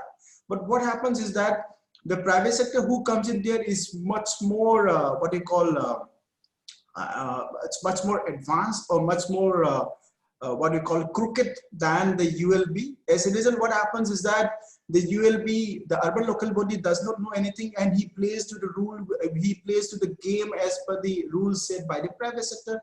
And as a result, what happens is that we come back to a system where instead of integrating it, instead of bundling the whole services and giving to them, we are again going back to the old system of unbundling it and then try to see where to put this private sector wise, how to put it and all those things. That is what is happening. So it's a kind of a different experiment. It's a kind of different experiment being taken up by the government. And what happens is that as a result, what happens is that it's really difficult to really formalize a particular kind of a strategy on what to use for which sector. Whatever knowledge we have gained for roads, it's not possible to really replicate in the urban sector. But some of the things like standard meeting documents, the concession agreement and everything, we can replicate it from there and put it in some of the sectors. Yeah, Professor Mohan, and yeah, this is my take on this first question. Thank you very much, Boeing. Yeah, so actually we had two power-packed presentations from Athena and Boeing. I would say presentations because we got a lot of material facts into that. And it shows the experiences that they've had. I mean, not just in Europe and India, but also looking globally as a background. So we are actually a bit short of time. So I'm going to hand over back. So having gone through Europe to India, back to USA. But Babak, maybe you could just touch on a couple of points and keep it a little shorter because we're really. Yeah, I think a lot of good points. Yeah. Yeah, thank you, Mohan. A lot of good, a lot of good points have been said by Boeing and Athena. So I think they cover pretty much the landscape.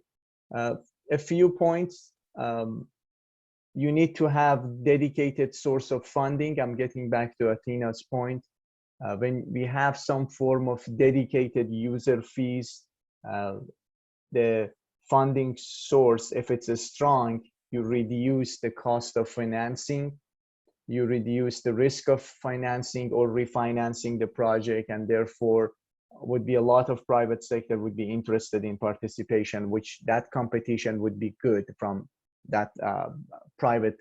I think Boeing, you mentioned the airports, and in Brazil, India, a lot of them are privatized or went through some long-term P3 type programs.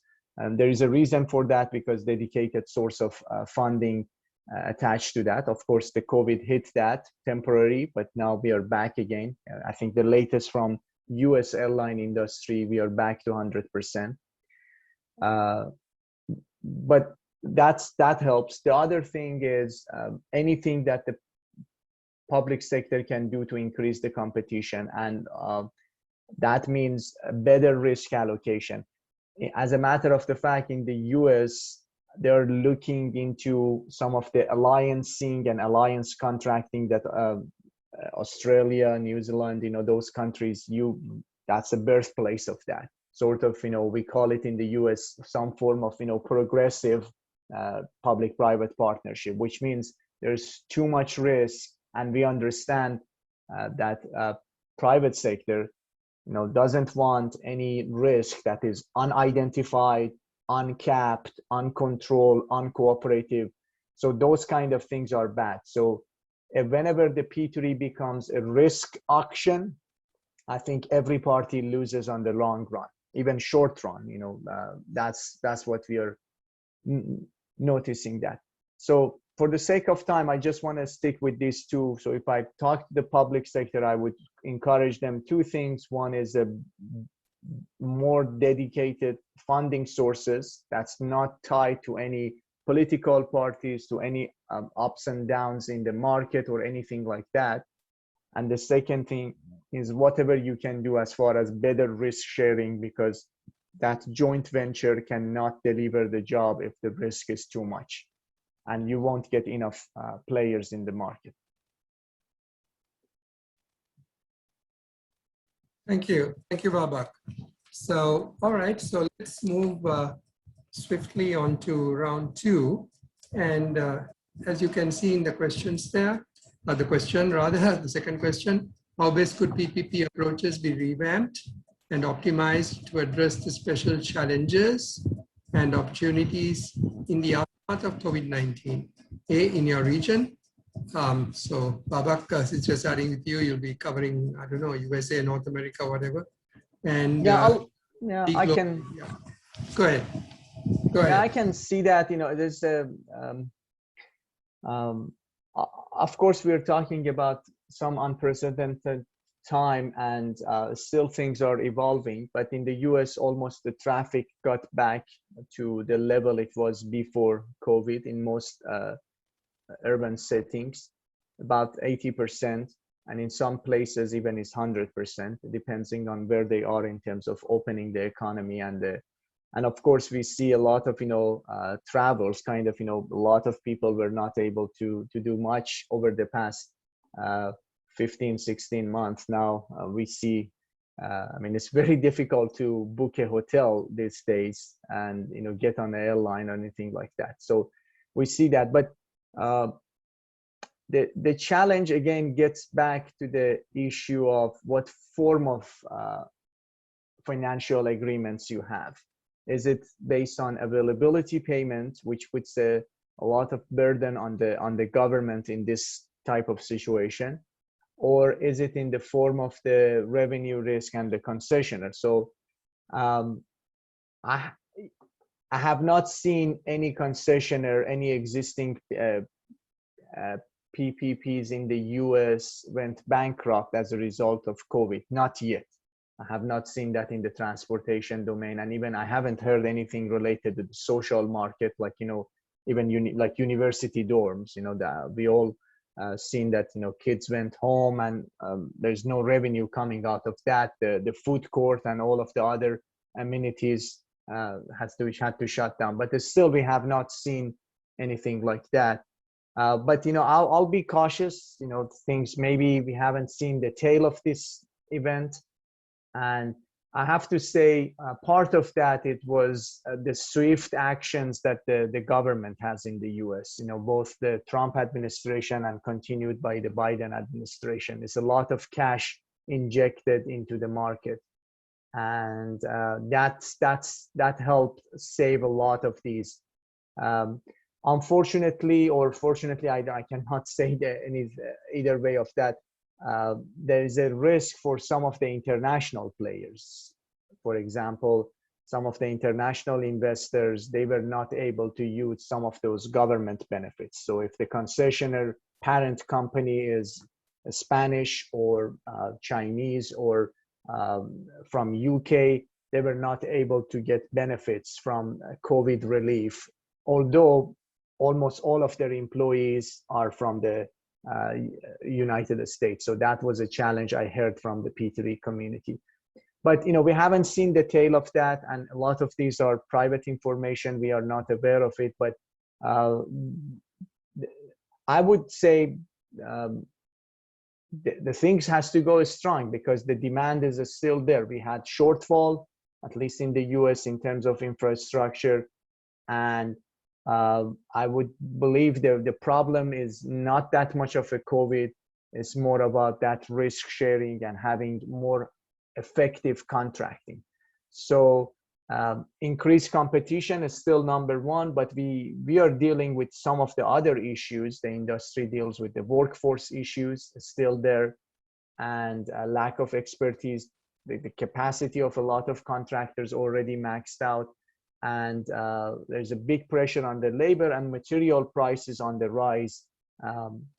Some of that due to the treaties among the countries, but a lot of that is because there's too much pressure on the supply. So these are general things that affects the whole industry. Again, with that, I'd like to get it back and would like to hear from others from different regions of the world. Okay, so we move smoothly back to Greece. Sorry, the sequence, yeah, I told you was different. So yeah, we leave in the ladies for last because we are all equal now, aren't we, Athena? so over back to Boeing. So we'll go via Boeing. Over to you, Boeing. Okay.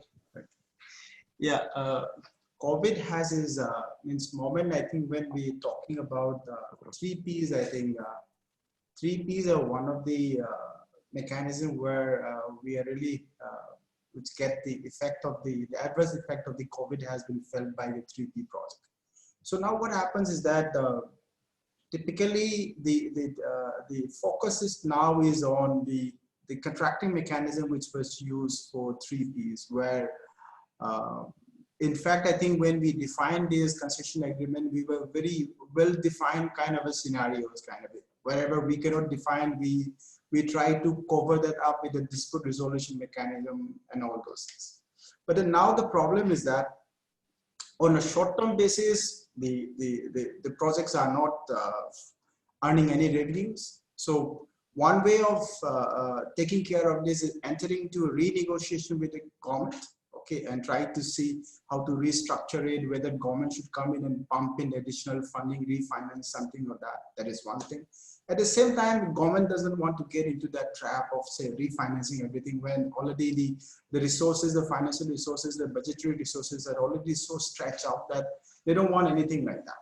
So if we take any clue from this, and if we start looking into concession agreement, a typical concession agreement which will define all these things. Okay, what risks will be there, what will be cited as a force majeure event, and all those things. Whenever we start talking about pandemic, there are two different kind of a perspective on it.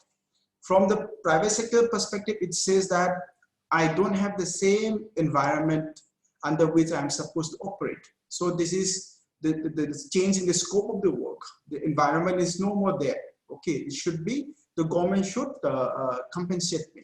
Whereas on the other side, the government says that, no, this is a part of the business, there will be interruption in the business. This is always just like one of the interruptions.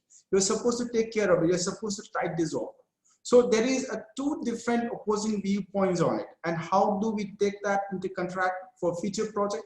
It is going to be a completely different kind of a scenario. As a result, everywhere in the futures, whenever we talk about a force majeure risk or any contractual clause to take care of that, I'm sure all the governments, all the private sector will be wary about this pandemic effect.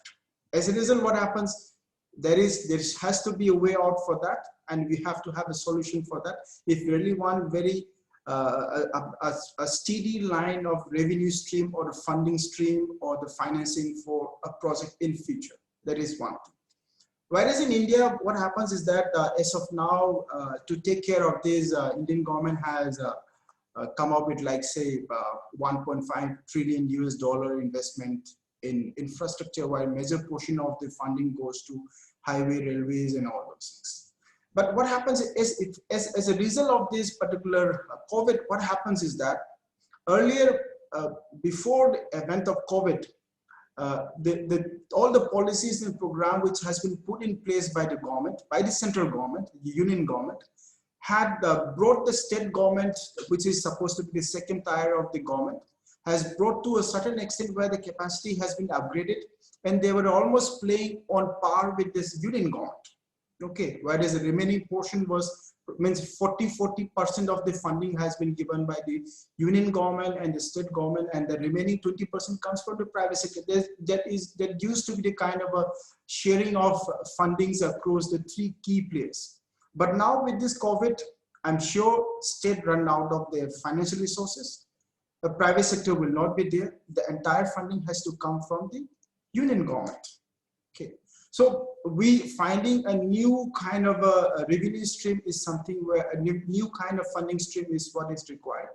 Okay, but just to take a clue from some of the work which I have done it, whenever we talk about, say, climate change and climate resilient infrastructure, we were talking something like this, not exactly a pandemic, but say, for example, there is a drastic effect of climate change takes place, and how we can try to address those things with 3P is one mechanism for it. Because whenever we try to make a climate resilient infrastructure, the kind of funding which is required is completely different from the funding which we normally see just to take care of the normal day-to-day requirements of the people, and the projection over a couple of years, or maybe for a highway sector, maybe 10 years, 15 years, power sector, maybe 20, 25 years. But whenever we try to put in the effect of climate change, the requirement for funding is so huge. Okay, so we have, maybe a lot of work has been done in that area. Maybe something can be looked at from there. We can take some clue from there and maybe see how this particular problem can be taken. So that's my takeaway for the government. So the maybe government can look into that. Yeah, Professor Mohan, I'm done. Thank you. Thank you, Boeing. Thanks again for a lot of information and a very, very good view of what's going on in India in particular. Over to you, Athena. Okay, Mom. I'll try to be short because I think I took a lot of your time in my first round. One, I won't say what's happening in Europe. There's a lot of us writing up on things happening in Europe, and I'm sure everyone in the panel and in the audience is aware of it, since PPPs have been very important in Europe anyway.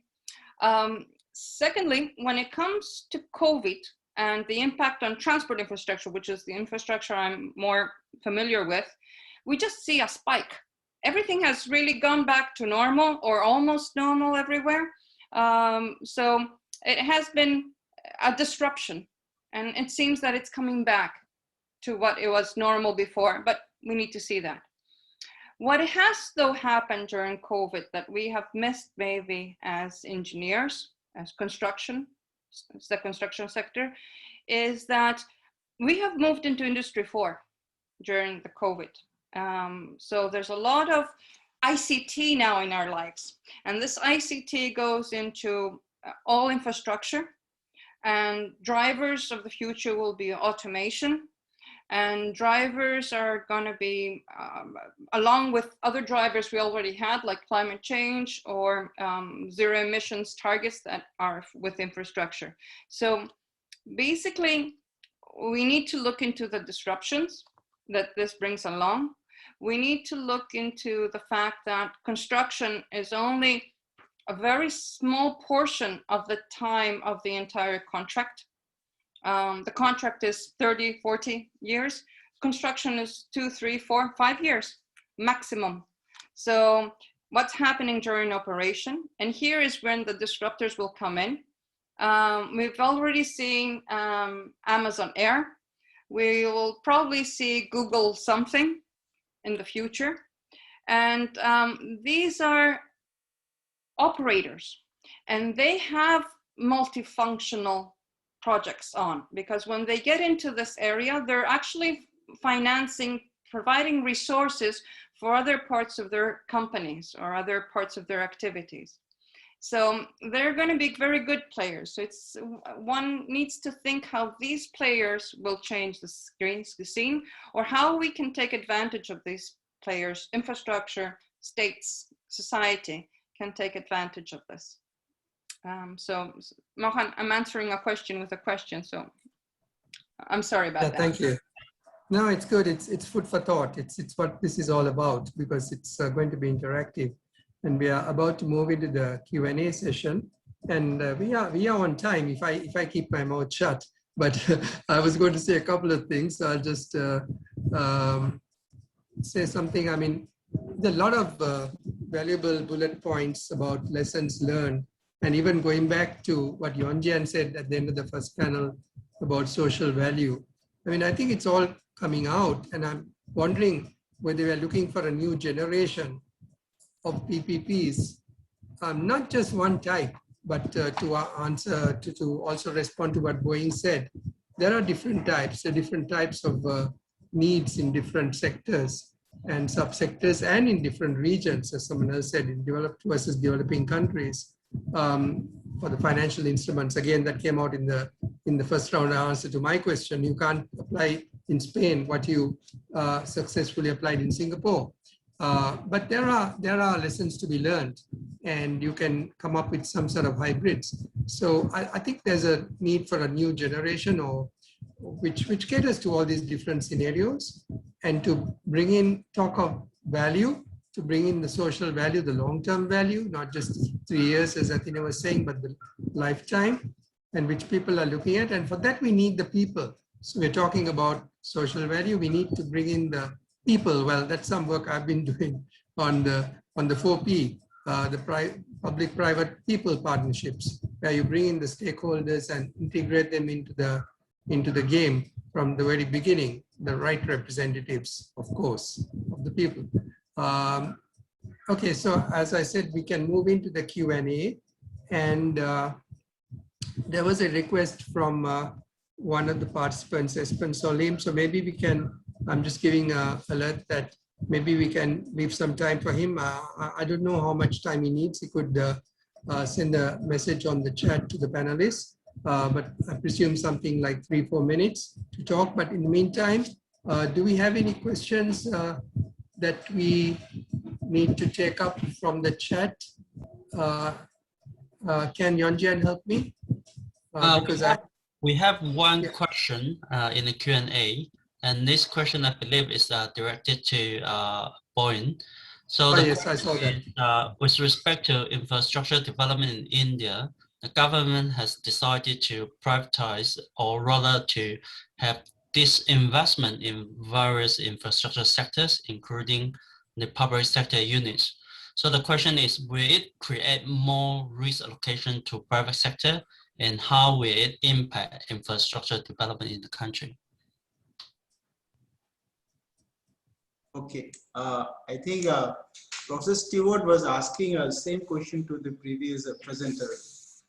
How do you define a particular project is fit for 3Ps? So there, I think a lot of work has been done. Say, for example, even if you look into PFIs in UK and all, they classify something in the core sector and core service and non-core services. The core services really lies with the public sector, whereas the non-core services, what we normally outsource, is normally put on a 3P kind of a mechanism.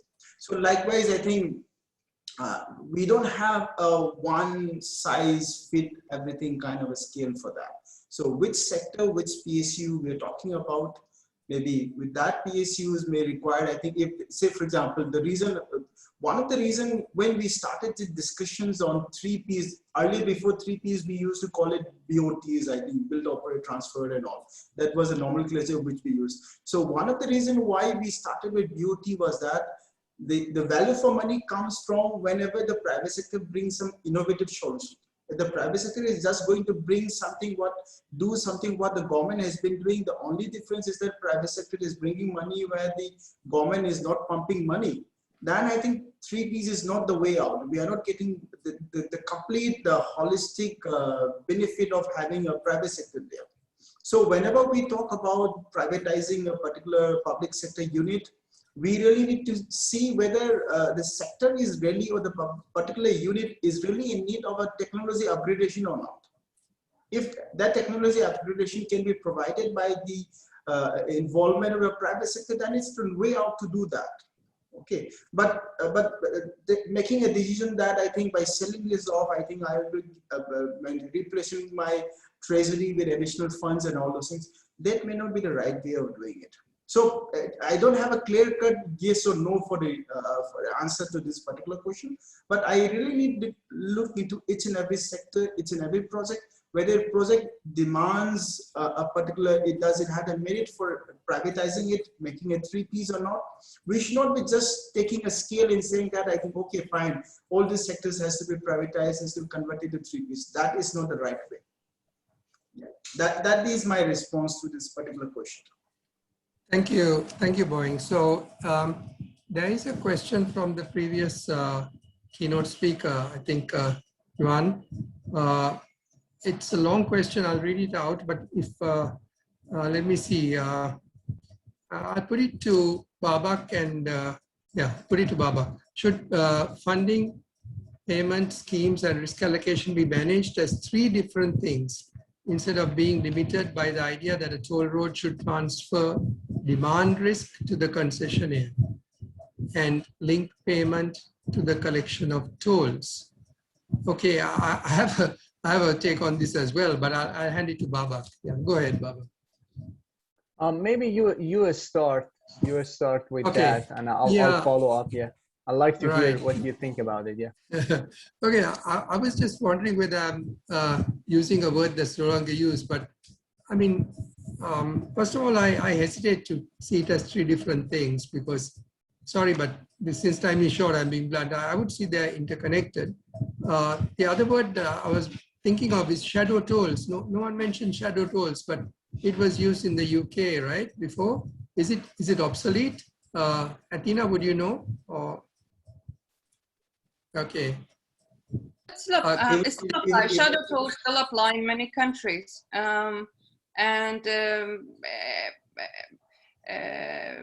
it's a government payment scheme. If you like, you can describe remuneration schemes as user pay or government paid schemes. So, for example, real tolls are user, and availability and shadow tolls are government paid schemes. Yeah. Okay. So, do they use the same name, or is it used? It's called something else? Okay. It's shadow tolls. Great. Babak, anything to add to that? Yeah, it's the same thing. You know, shadow tolls has a role. I completely agree with you. All three of them.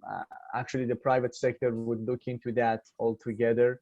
There are approaches. You know, you mentioned shadow tolls. We would have regulated returns. Some of the innovative finance programs. I mentioned availability payment and revenue risk sharing.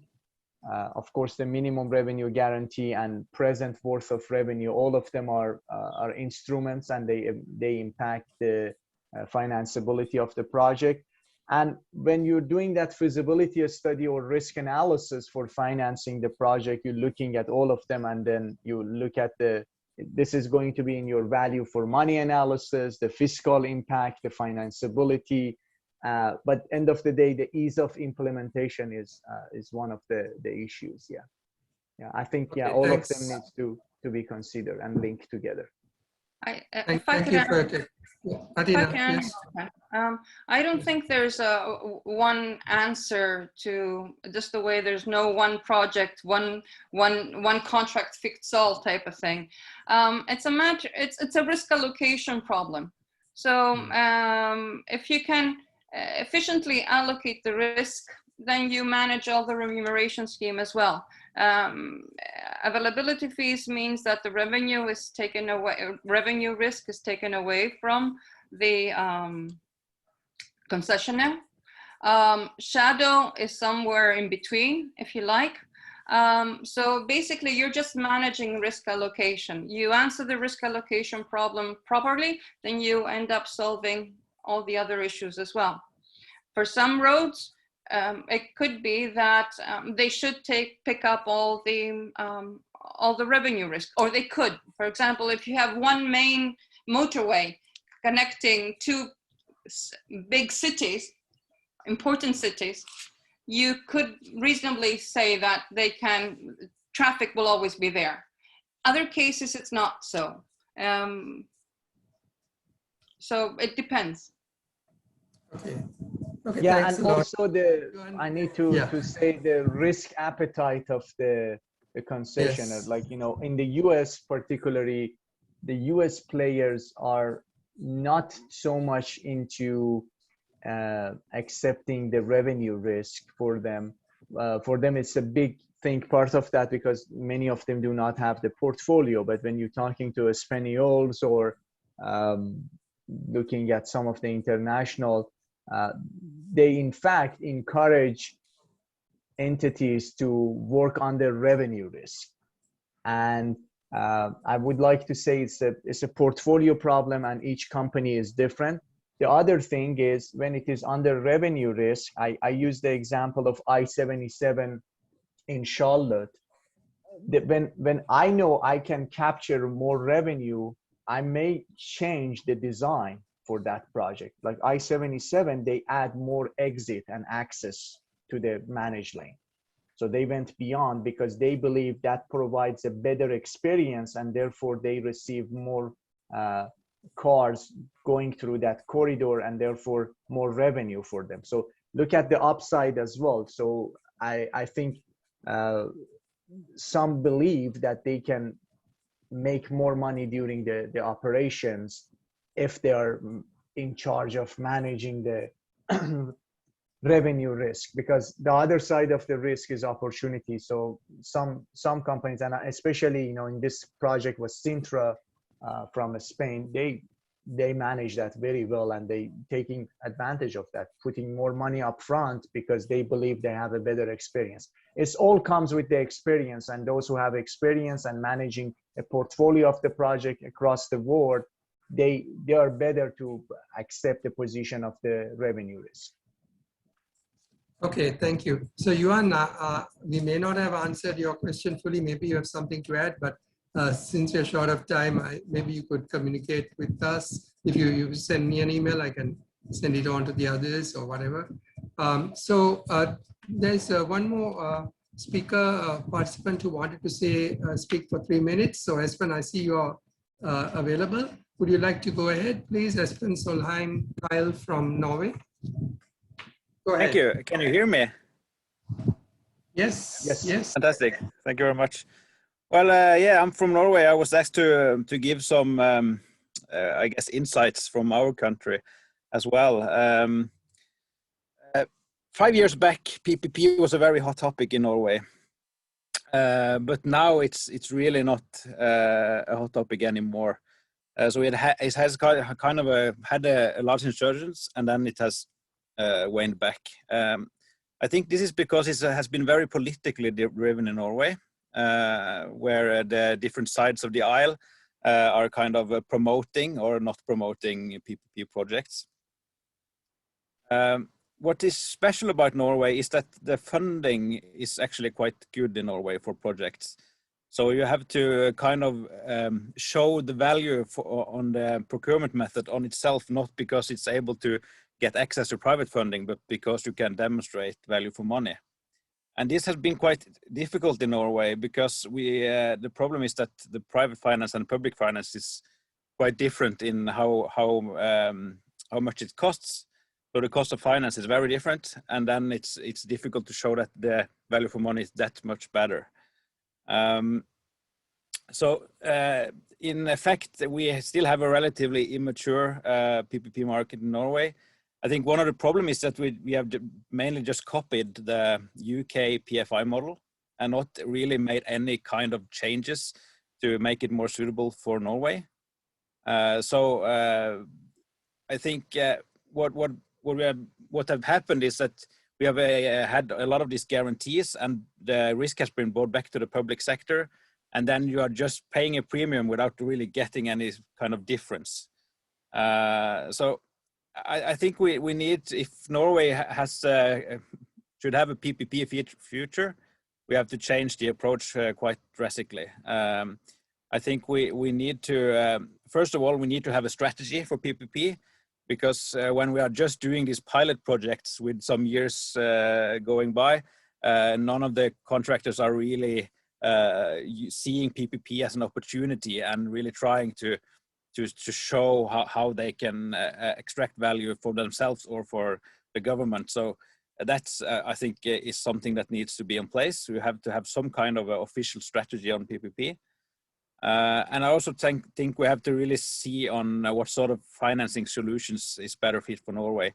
Is it more blended finance, or is it more front-heavy repayment, or whatever that can make the difference between the public and private finance less, because that has been a problem. But there have definitely been some good examples of the PPP projects, especially regarding the quality of the asset and those kinds of things. So having the risk of the operation phase has had some positive impact. So a lot of the new procurements are trying to facilitate that without having it as a PPP. So maybe you have some responsibility for operations phase without financing it and so forth. And I think that's also an interesting avenue for Norway, at least. I think that was 3 minutes. Yeah, thank you. Thank you. That was a valuable insight from Northern Europe to complement Athena from Southern Europe. So actually, it's good that we got a cross-section of views and see the different scenarios and contexts and priorities that people have in different countries. I think this, again, if I say so myself, I mean, I'm glad that I learned from this, and I hope panel has. Any burning question? Can take one quick one. Is there anyone in the, Yonjan, is there anything in the chat that you think we should raise now? I don't think so. There's a hit discussion in the chat. Everyone can go and read it, but I don't think there's any urgent questions to be addressed. Right. Yeah. I know it's bedtime in Australia. So one thing I'd like to add, Mohan, I saw there was a question probably from the previous panel, and I think we discussed that. I don't want to be sounds like somebody who's not that much of a I'm not that optimistic about the whole automation in our industry, and that was a question, Let me say, first of all of the projections related to the autonomous vehicles and all of that is not meeting. It's not there, and we are far away from that. There were projections 10 years ago. I was reading by this time there should have not been any truckers in the U.S., at least between the cities, which is a major job. And I know even a potential presidential candidate a couple of years ago were running on that, 7 million jobs going to be away. No, it's not happening. It's a very slow pace of technology adoption, and maybe it's not there. That part, a lot of projection, a lot of papers published on that. And I have to say, I revised my view. And when you look at the landscape of the autonomous vehicles, it's not there. And that was a big danger for a lot of these long-term PPPs. So again, that needs, we need to learn from that experience. So I'm not that much of a optimistic about that side. As far as the automation in the terms of the construction and infrastructure development, yes, there is shortage in labor, and safety is also an issue.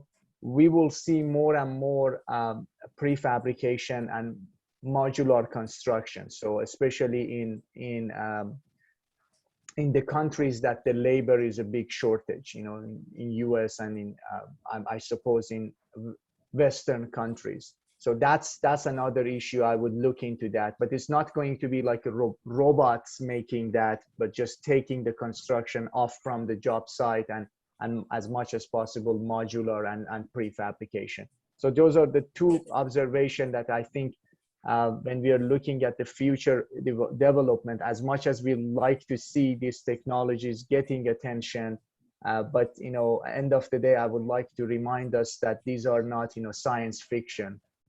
Is the reality of that, and the drivers of that unfortunately are not there. So if you're advising the government agencies or private sector, this is a risk, but it's not coming in the top 5 in my opinion. Thank you, Babak. In fact, I was going to add your last point when you started off. So rather than automation, which in fact I've seen even before you, because I'm a bit Absolutely, older yeah. From the 90s, the Japanese Mirax Kibniewski, to name a name, was promoting it from early 90s. But yeah, it hasn't taken off. Whereas what you ended up with is taking off. Modular construction in many countries, well, including Australia, as I know, and Hong Kong and Singapore. It's quite Absolutely. UK and US. So I think offsite production, to use the generic word, is what we can do, where we reduce the site work. Well, we mechanize and automate as to the extent possible, but it's not going to be a magic bullet. So yeah, I think we are running short of time. So let me thank the panel. I mean, all of you, Babak, Athena, and Boeing, and also thank Yonjian for enabling this again, and enabling CIB 122, who, by the way, is not just me, it's Akintola Akintoye rather, from UK, and Giovanni Migdascio, who is in the US, who's probably still asleep because he's in Seattle, who couldn't join. So all of us are very happy to have been part of this, and we hope we added some little value to this PPP webinar, bringing international perspective from across the globe as we tried to do. So thank you, and over to you. Is it Tushankar? Thank you.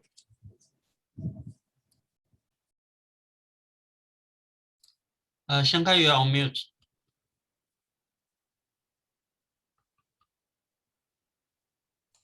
Shankar, you're muted. Okay, sorry. Sorry, I'll be fast, and I missed some seconds in muting. First of all, thank you, Mohan, for managing the panel, and thank you, Sam, for doing the same on the first one. So I'll start with the two authors, thanking the two keynote speakers, Juan Molina Milian and Babak Ashuri, and then the two moderators, Sam Macaulay and Mohan Kumarasamy, and also the panelists, Willie Tan, Ganesh, who wasn't here. I know Ganesh is not well. He had an attack of COVID and he's recovering from that.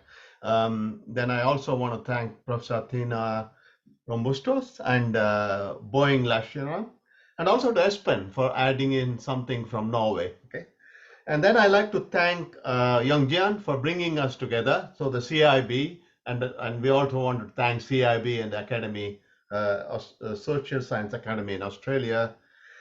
We like to thank Stuart for getting us the grant, which allowed us to do so many things.